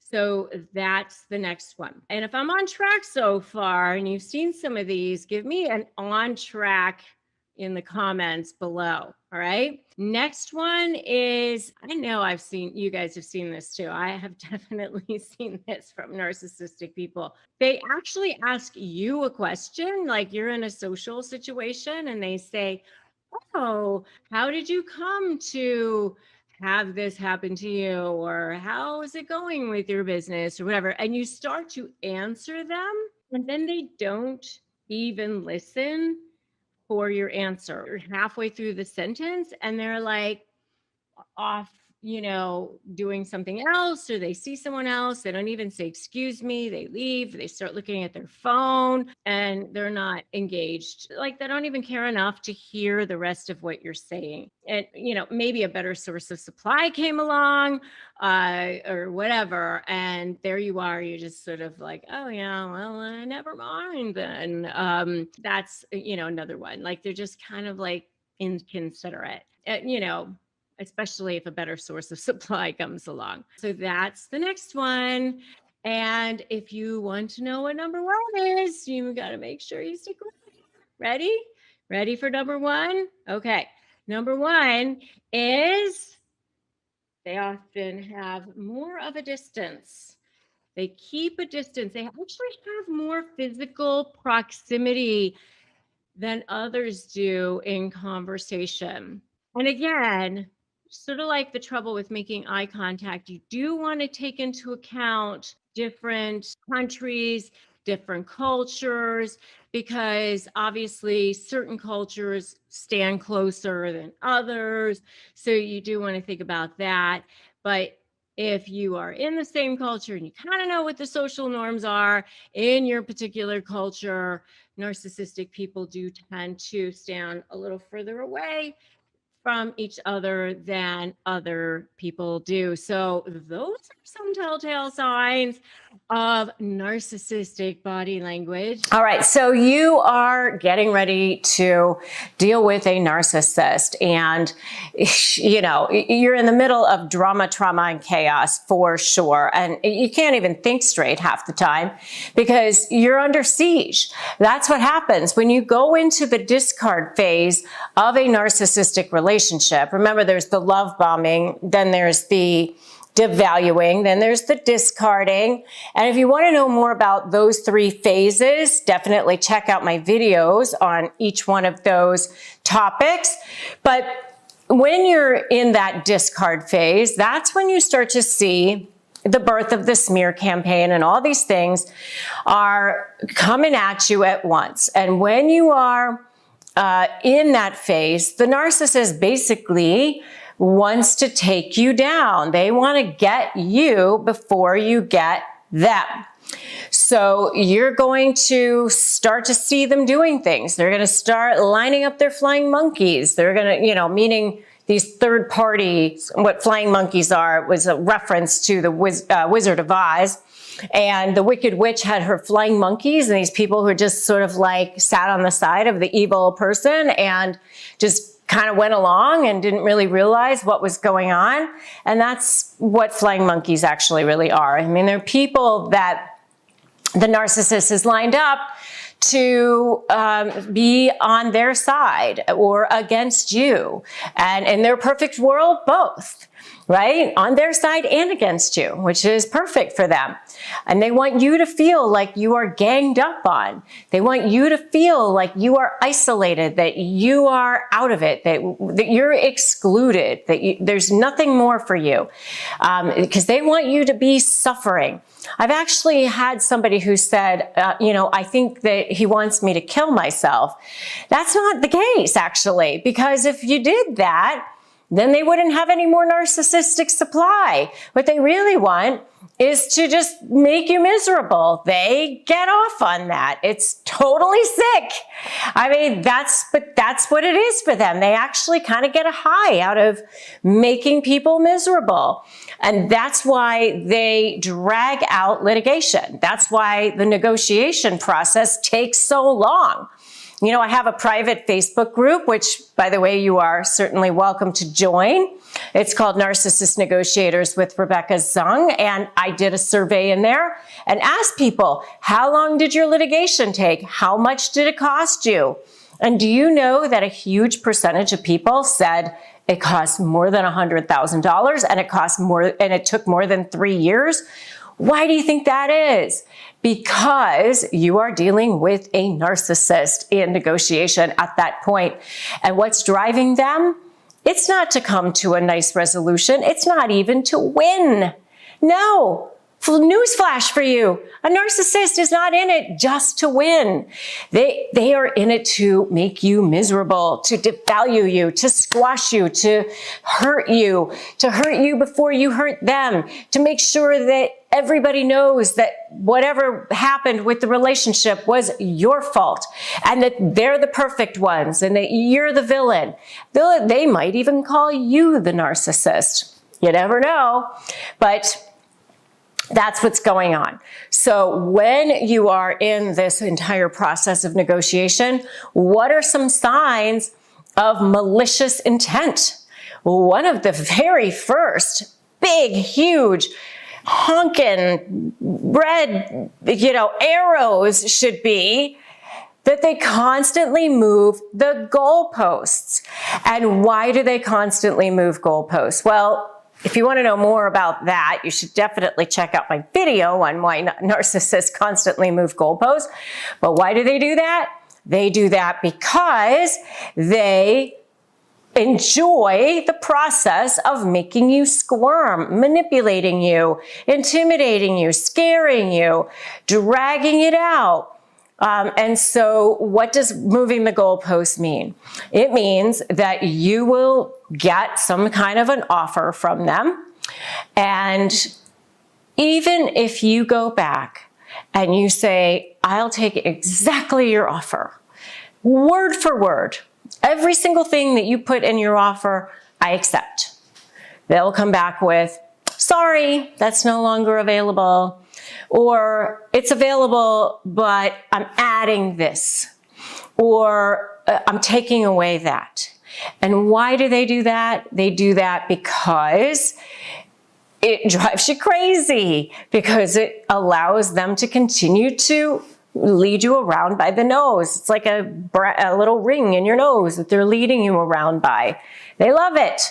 And they love seeing you squirm, and they love asserting that control over you. So that's a huge red flag that you're dealing with someone who has malicious intent, is constantly moving the goalposts. And if you think that what they're doing is so sick, give me a so sick in the comments. The second big red flag that you know that you're dealing with somebody who has malicious intent in a negotiation is you see these ultimatums like right from the beginning. I just recently had this. I was representing a woman in a divorce, and her very malignant narcissistic husband was coming in to negotiate. We had a mediation set up, and he comes in and he starts right off with, I want my dogs back. Now, these dogs that he wasn't taking care of. They were starving, and his adult daughter went and got the dogs and brought them to her house and refused to give them to him. This wasn't even anything that my client had anything to do with, other than the fact that she's on better terms with the daughter than he is. And he starts off the mediation saying, I'm not doing anything today until I get my dogs back. I want the dogs. Go get the dogs. Go bring them to me. You know, and everybody's supposed to scatter around and do exactly what he wants. He really was trying to show the world, everybody there, that he's in charge, that this is how this is going to go. I'm in charge of the day. And so he picked something that was quite ridiculous and made everybody squirm about it. And here's the mediator over talking to us and saying, what can you do about the dogs? And my client's on the phone with the daughter. Can you get the dogs? Can you do something with the dogs? And the daughter's like, I'm not giving up the dogs. So here we spent the first hour and a half of the mediation not even talking about anything that has to do with the divorce. There's a very huge red flag of somebody who had malicious intent. His intent was to control. His intent was not to come to a peaceful and reasonable resolution of that case. So that's another huge red flag, is that you see these ultimatums happening right away. And a third red flag that somebody has malicious intent is that they're not actually coming to the table. They're not trying to mediate at all. They just are constantly dragging out the case, more discovery, sending out motions, doing all these things, but you can't get them to actually come to the table and have a conversation with you about resolving the case or the issue, whatever it is. You can't, what is it that you want? They don't give you an offer. They just completely avoid the entire conversation. There's another example of malicious intent. All right, let's talk about this covert narcissist. This is the one that I really can't stand the most, just between you and me, because I had to deal with two of them who actually targeted me. It was horrible. I mean, horrible. I can't even describe how much it really sucked, frankly. And they weren't even people that I was romantically involved with. I mean, one of them was in my business life, and one of them, it was a family member, and it was just horrible. So this is the problem with these guys, okay? They seem really nice. To the rest of the world, these people are wonderful. They're amazing. People say they're so genuine. They're so kind. They might even think that they're humble. These are the people that aren't like out there being brash and bragging and like what you think of with the normal garden variety narcissist, right? These are the people that are actually quite the opposite. Sometimes they can seem humble. Sometimes they present themselves as victims. I mean, they might even be sickly or something like that. Sometimes they even tell you straight out that they're depressed. They can sometimes claim to be very spiritual.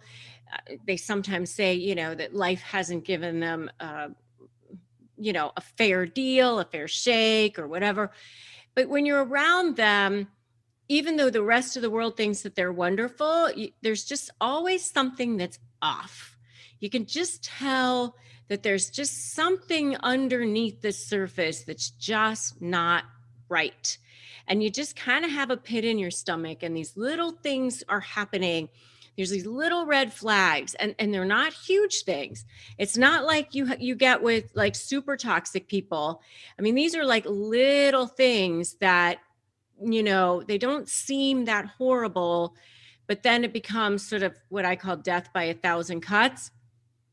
And when they engage in behaviors against you, a lot of times there's what we call plausible deniability, whereas basically, like, if they get caught doing something, there's a way to explain it away, and that explanation seems plausible. It doesn't seem right, but then you end up kind of like buying it sometimes because you're not really sure what to say. Or people in your world might say, oh, I don't think that they meant it that way. I mean, they're so nice. It must have been inadvertent. And they would never do anything that bad. I mean, they're certainly not malicious. And so when I was dealing with the two that I had to deal with, there were so many signs. I had to deal with them in these relationships. And by the way, if you want to know more about specifically covert narcissism in relationships, definitely check out my video on that topic. But anyway, there's so many traits really in a lot of ways, but in my experience, the ones that I had to deal with, here are my top 10, the ones that really stood out to me the most. Number one is a very fragile sense of self. I mean, these are the people, they just feel hollow inside when you're around them. It seems like there's a vacancy. There's something that's not quite right, not quite there. Or they're sort of like chameleons, whoever they're around, that's who they kind of take on that personality of that person. So that's number one.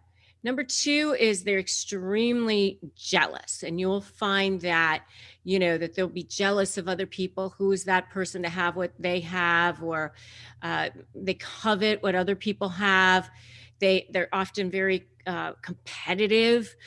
That was my experience with the two narcissists I had to deal with. I felt like they were constantly trying to one-up me or somehow show that they were better than me in some way, or I just felt like there was this constant competition, which when I'm with my real friends and my real people and the other people in my life, I never have that feeling. Like, we're just supporting each other. It's good. We're having a conversation, but there's this undertone of something going on with the covert narcissist.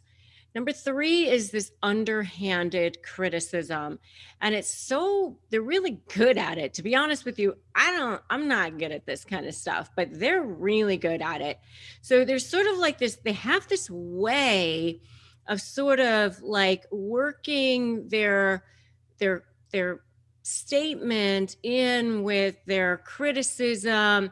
So it's like, oh, I saw that you handled this. That was great that you handled that. But I noticed that you forgot to do this. I took care of it for you, like little like cut there, and you're sort of like, what, where did that come from? Right. So underhanded criticism is number three. Number four is triangulation, those flying monkeys. Covert narcissists love them some flying monkeys. Yeah, they love the flying monkeys. They love to get other people involved, to make sure that that the world thinks that they're wonderful. And so if you think there's anything wrong with them, then it's definitely your problem. Or they're either against you, for them. They want you to feel isolated. It's a bullying tactic. It's a weakening tactic. They're trying to destabilize you. They're trying to show you that, that they've got more power than you. And remember that narcissists never attach themselves to people who don't have value. No. There's no narcissistic supply if you don't have value. They attach themselves to you because you have so much value. That's the crazy head game of this whole thing, okay?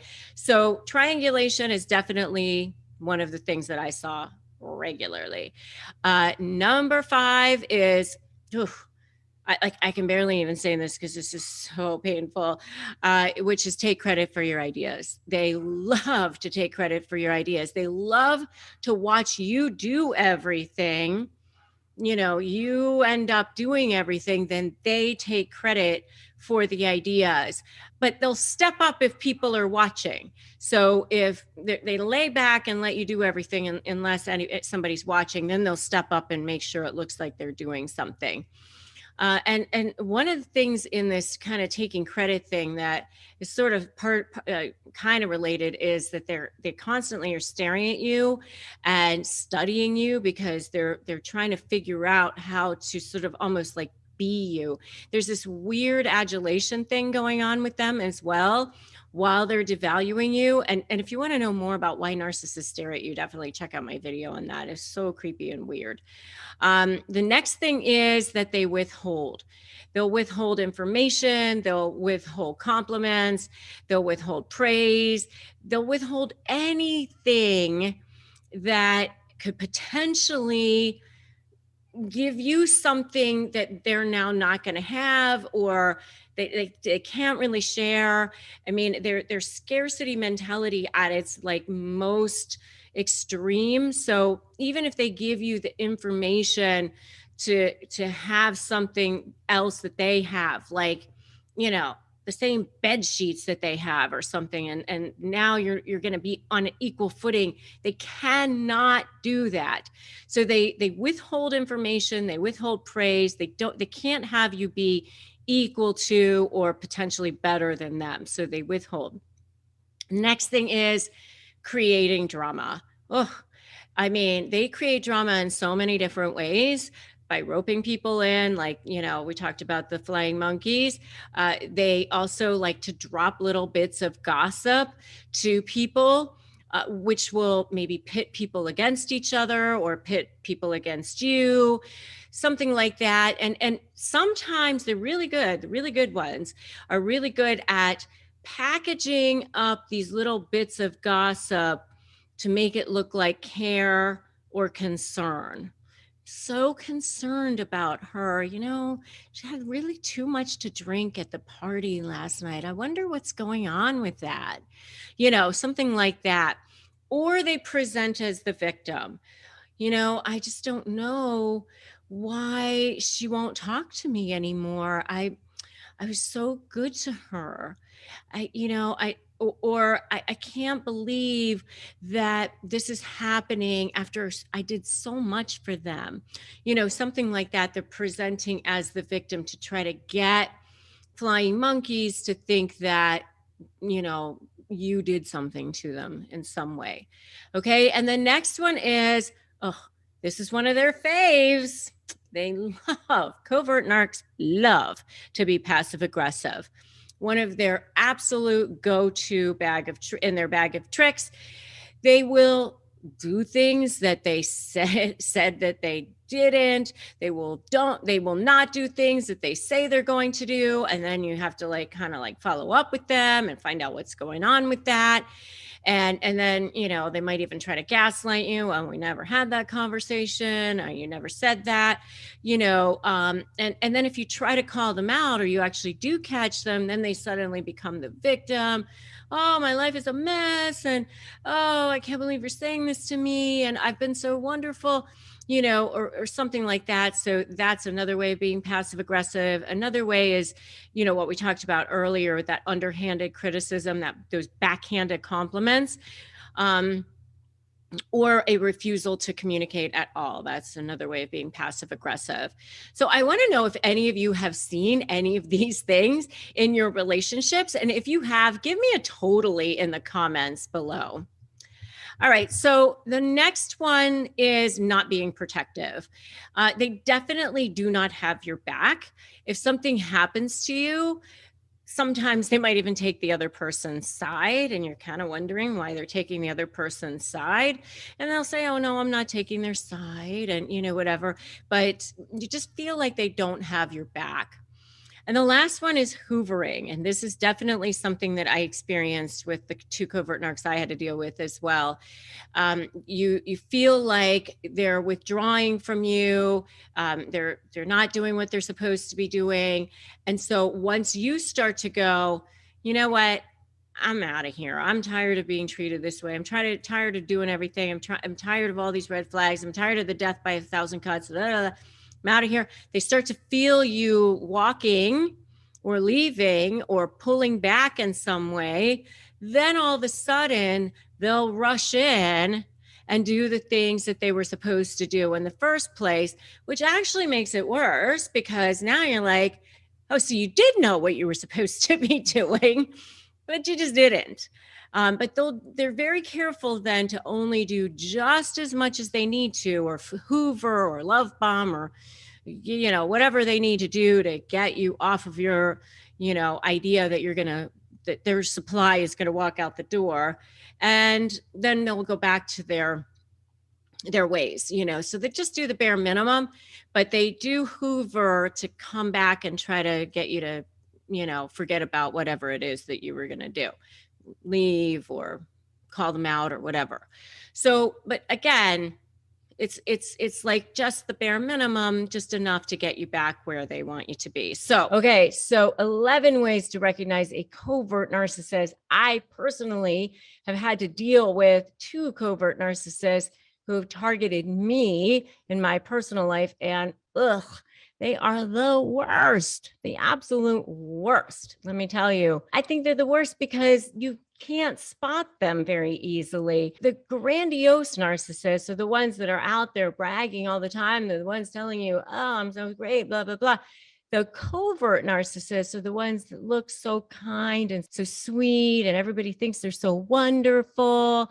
And so they save themselves for their actual targets. And the things that they do are so under the radar that when you go to tell people about it, people are like, well, that doesn't seem so bad. Or I don't know, maybe that was so inadvertent, because they're really so nice. So when I was dealing with them, it actually makes you even seem more crazy, because people are looking at you like, I don't know. That doesn't seem so bad. And it's absolutely maddening. It literally is like death by 1,000 cuts, or like that water dripping on your head. And you really do feel like you're going crazy. So it's absolutely horrible. So one of the ways, I'm going to go through 11 ways to recognize a covert narcissist. By the time we're done here, you're going to really know whether or not you're dealing with a covert narcissist in your life. So the first way that you can recognize a covert narcissist is that they are passive aggressive. And what I mean by that is that they don't right in your face do things. So, for example, they'll say that they're going to do something and then they just don't do it. And you're like wondering why they didn't do it. And you kind of ask them about it, and they'll just sort of not have a conversation with you about it, or it just doesn't come up, or they say that they're going to ask about it and then they just don't. And then you find yourself, should I bring it up or should I not? Or they will just put their names on things, and then you wonder why they did that, and you have to kind of have a conversation about it. They're not aggressive to your face. They do things where you're kind of feeling, especially if you are a good person, a kind person, where you find yourself, should I bring it up? Should I not bring it up? And it's very frustrating, very maddening. So that's number one, they're passive aggressive. Number two is that they are subtly competitive. So, you notice that they got something better than you, or they'll say, they're sicker than you, or they have something that whatever you have, they have more, they have better, but it's always sort of with a smile. And it's always like this undercurrent of it. It's not enough to really say something about, but there's always sort of this undercurrent. But to your face, they're so nice to you all the time. but there's this undercurrent of this feeling. But yet you are kind of wondering, is there something going on? Because to your face, they're so nice to you all the time.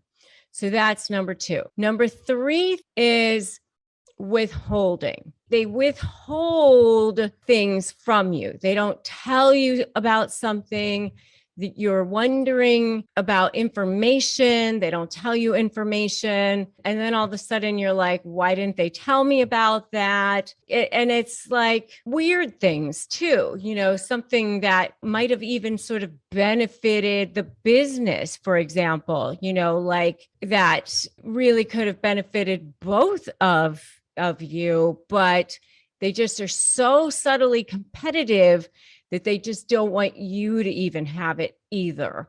So withholding information, withholding anything that could potentially benefit you. They're such in scarcity mentality, scarcity mode all of the time that they're withholding information or anything that could potentially benefit you or information that you might want to have. They just don't tell you. So withholding, that's number 3 way that you could recognize a covert narcissist or a sign of a covert narcissist. Number 4 way that you can recognize a covert narcissist is that they're extremely insecure. And here's the thing that's kind of interesting about a covert narcissist is that they may even tell you that they're insecure. They may even tell you about the way they feel about things because they do tend to be sort of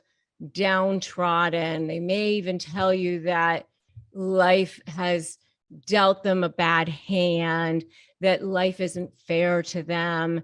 Sometimes with covert narcissists, they will tell you that life hasn't been good to them or something like that, because sometimes they do sort of have a victim mentality about them because they do sort of play on people's guilt. Sometimes you'll see that with covert narcissists as well. So that's number 4. Number 5 is they are often prone to depression or anxiety.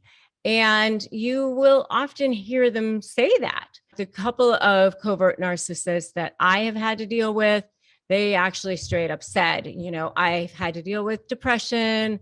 I have a therapist. And, they'll tell you, I've had to deal with that. But, again, sometimes they're playing on your sympathies and they're playing on them being a victim or something like that. So that is another way that you can recognize a covert narcissist. Number 6 way that you can recognize a covert narcissist is that they often have grandiose fantasies. In fact, one of the covert narcissists that I used to have to deal with would say she wanted to dominate the world or something like that. It wasn't about helping people necessarily. It was about world domination. But yet she wasn't really prepared to do the work to have world domination. She really just wanted to attach herself to people who were going to do the work. Because a lot of times you'll see that narcissists are inherently lazy. They really don't want to do the work. And, again, that's sort of the passive aggressive, going back to the number 1 sign of a covert narcissist. A lot of times they'll say that they're going to do something and then they just don't do the work.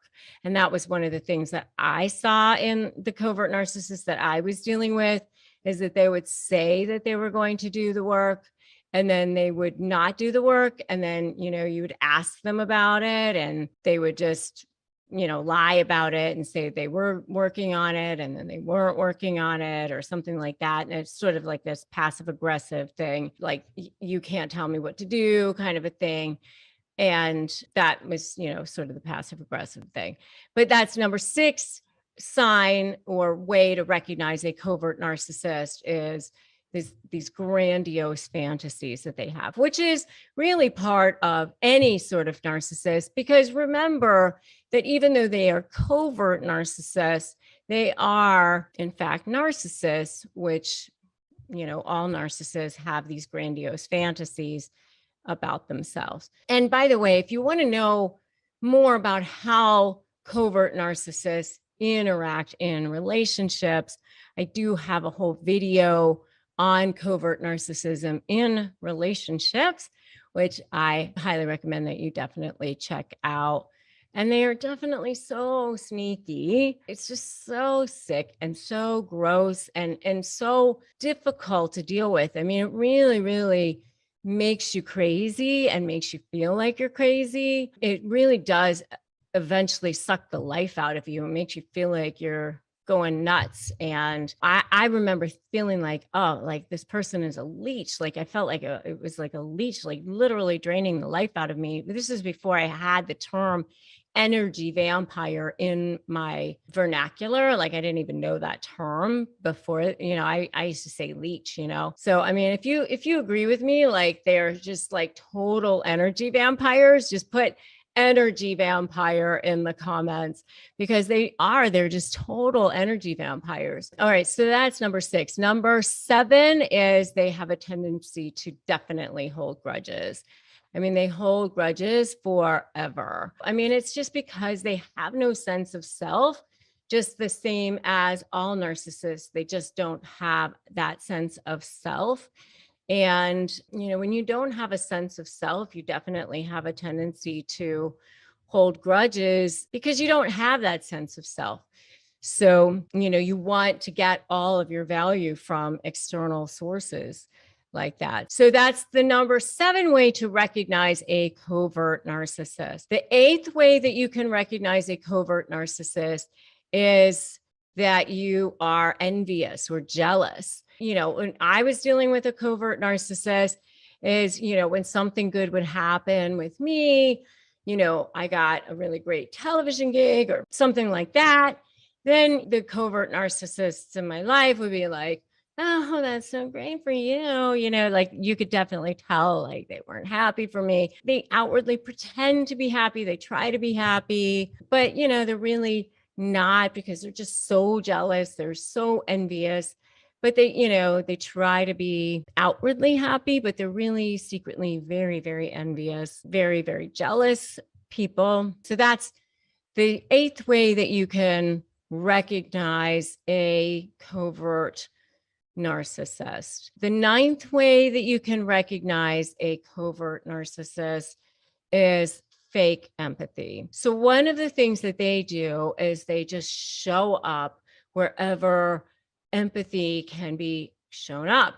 So one of the things that I would see with some covert narcissists that I was dealing with is that, if somebody were sick, they would just show up there right in the middle of things with, the baskets of food or whatever, because there is an opportunity to get attention for themselves and look at me, look at how wonderful I am. This opportunity to show what a great person I am. And the person who can sit right at the bedside and be right in the middle of it and demonstrate that I am such a wonderful person and everybody else is so not a wonderful person. It's sort of this fake empathy though, because if there's not a show about it, if there's nobody to be seeing this person displaying all the empathy, then they don't bother. So it's only if there are certain people around to actually see them displaying this particular empathy, and only if it will serve them in certain circles. It's definitely strategic in nature. So it's kind of fake empathy, and it's very much strategic or tactical when needed. So fake empathy is the 9th way that you can recognize a covert narcissist. Number 10 way that you can recognize a covert narcissist is gaslighting. Gaslighting is definitely a personal favorite of all narcissists, but I think that covert narcissists are actually even better at it than any narcissist, frankly. I would see this especially with the covert narcissists that I dealt with, frankly, because they would be particularly good at spinning yarns. You know, they take shreds of truth or kernels of truth and spin it into, well, we talked about that. Don't you remember? You know, like they would take little pieces of it and then spin it into whatever they would want it to be. So, you know, go and do whatever it is that they would want to do. And you'd be over there going, what the hell do you think you're doing?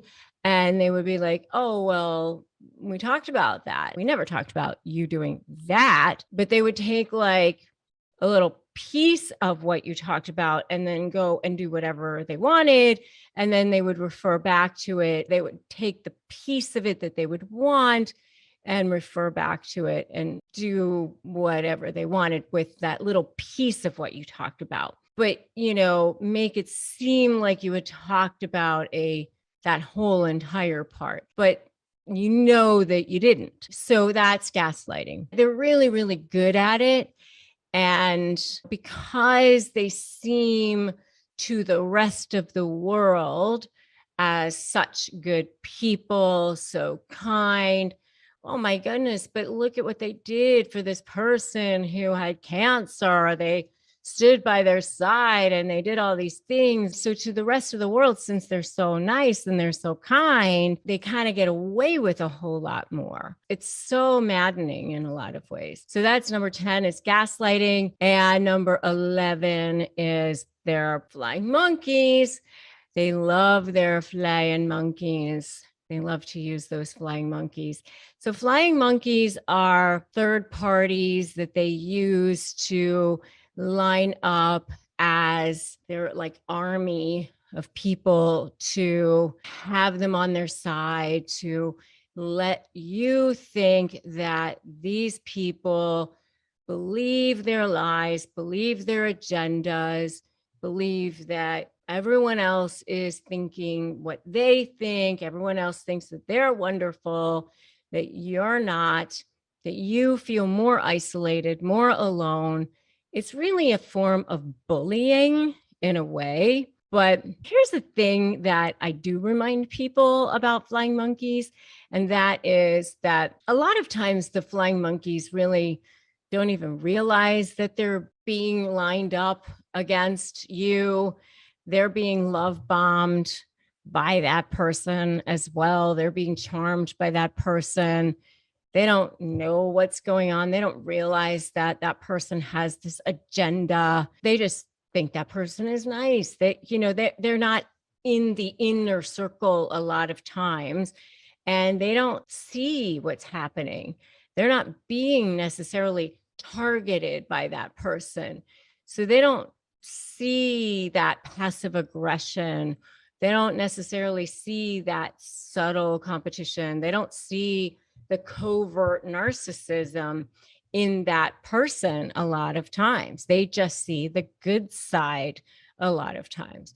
So it's kind of hard to tell a lot of times if that flying monkey or those flying monkeys actually know what's going on. I don't know. But the best thing for you to do is get the hell out of there and never look back. That's for sure. There's a quote from Ben Franklin that is so apt here. And it is, the rotten apple spoils his companion. It was from his Poor Richard's Almanac. And it is so true that one bad apple, that one person can just ruin the entire place. I've experienced it. I've had to deal with narcissists as bosses in my past, as clients, as coworkers, as employees of mine. And in whatever form they come in, they, excuse my French, but they completely suck in every single way. And so I want to help you with that, because I've been there, and as Ben Franklin says, one person can just ruin it for everyone. And you can just feel it, like as you're walking into the the office sometimes or into the building. And, a lot of times now with COVID, things have changed. But if you're, even having to get on a Zoom call with this person, I mean, you can just feel like that tension. You feel it in your body, you feel it in your gut, you feel it in your bones and your cells, and you just don't even want to be around that person. You don't trust that person. And it just really can like ruin it for everyone.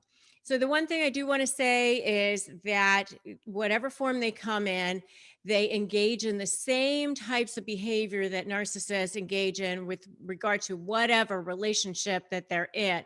So if it's, it starts off with that idealization phase, that love bombing phase where they come across as perfect, they're super charismatic, they're very smart. They're leaders a lot of times. So they just seem to be like the perfect type of a person. And then they go into that devaluing phase and then the discard phase, the same way all narcissists do.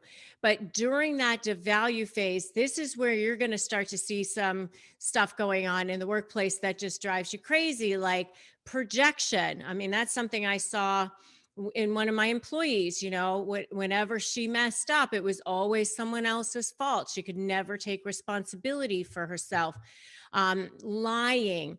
They lie and then they deny or they deflect. And if you want to know more about what happens when you catch a narcissist in a lie, definitely check out my video on that topic.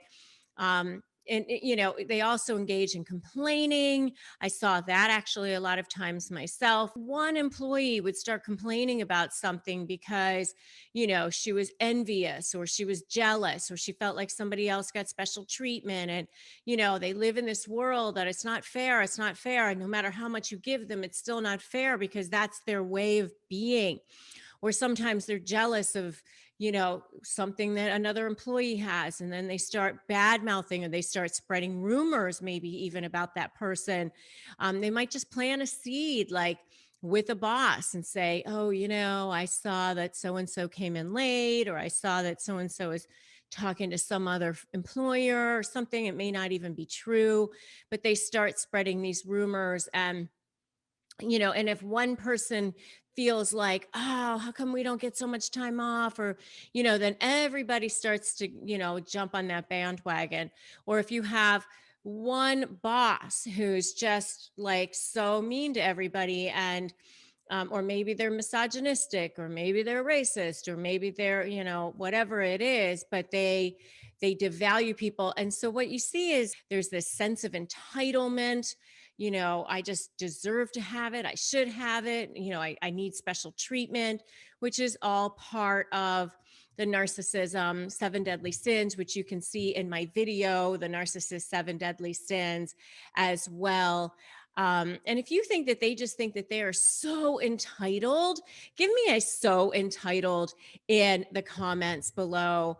So, and then when they start that smear campaign in the discard phase, which is typical of all narcissists. I mean, now maybe they're taking it out, even outside of work. Maybe they're smearing you as an employee, as a boss, as a coworker, and they're telling everybody how awful you are. And I've seen this in many, many different contexts. I've coached C-level executives. I've coached business partners who are breaking up, and now the business partner or the other executives are telling people things that aren't true. You're difficult, and so it can be very, very difficult to deal with. So what do you do about it?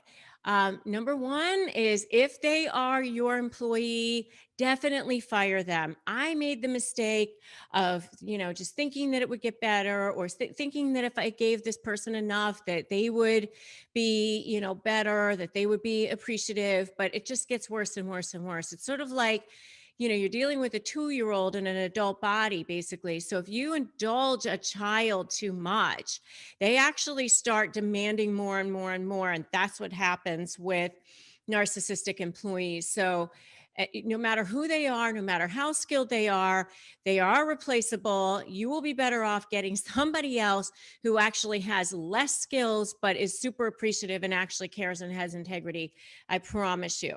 So if you have control over the situation where you can actually fire this person, definitely go ahead and do that. If it is your boss, I would suggest that you try to go find a different job if you possibly can, because these people don't get better. It doesn't get better. It only gets worse. If that's the path that you're going to take, though, make sure that they have no idea that that is what you're doing. Continue your adulation, continue whatever level of supply you need to give them, because you don't want them suspecting, because then, remember, with a narcissist, you're either for them or against them. And if you're against them, then you become public enemy number one. So, just start quietly looking for another job, and, and at the time that you need to move on, you just move on.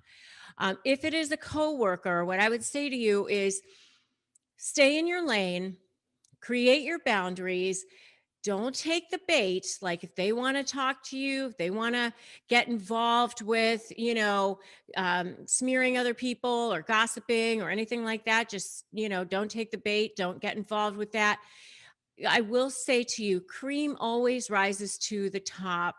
So, your integrity will prevail eventually. If you are doing a great job, if you are staying in your lane and you're not getting involved with it, your bosses will see that eventually, and it will pay off for you. Whatever job you have, do a fantastic job with it, and your bosses will see. I know I've had lots of employees, and I definitely can tell which ones have integrity and which ones don't, and that gets rewarded. So stay aware and alert. Smack them down if you need to. I will say this, if you snuff them out and you call out their bluffing, I call it snuffing out the bluffing, and you actually kind of stand up to the narcissist, they'll back down, because narcissists are actually very scared inside. They are a little bit afraid of people who are strong. So just stand up to them and just say, I'm not going to have this conversation with you. I hope you have a great day. But, if you stand up to them a little bit, they'll be a little bit nervous if it's your coworker. And then, as I say with every narcissist, if you can go no contact, go no contact, because that will be the best thing for you. They do get in your head. They do start to, cause this drama, trauma, and chaos. And if there's a way that you can get them out of your life, then you should definitely go ahead and do that.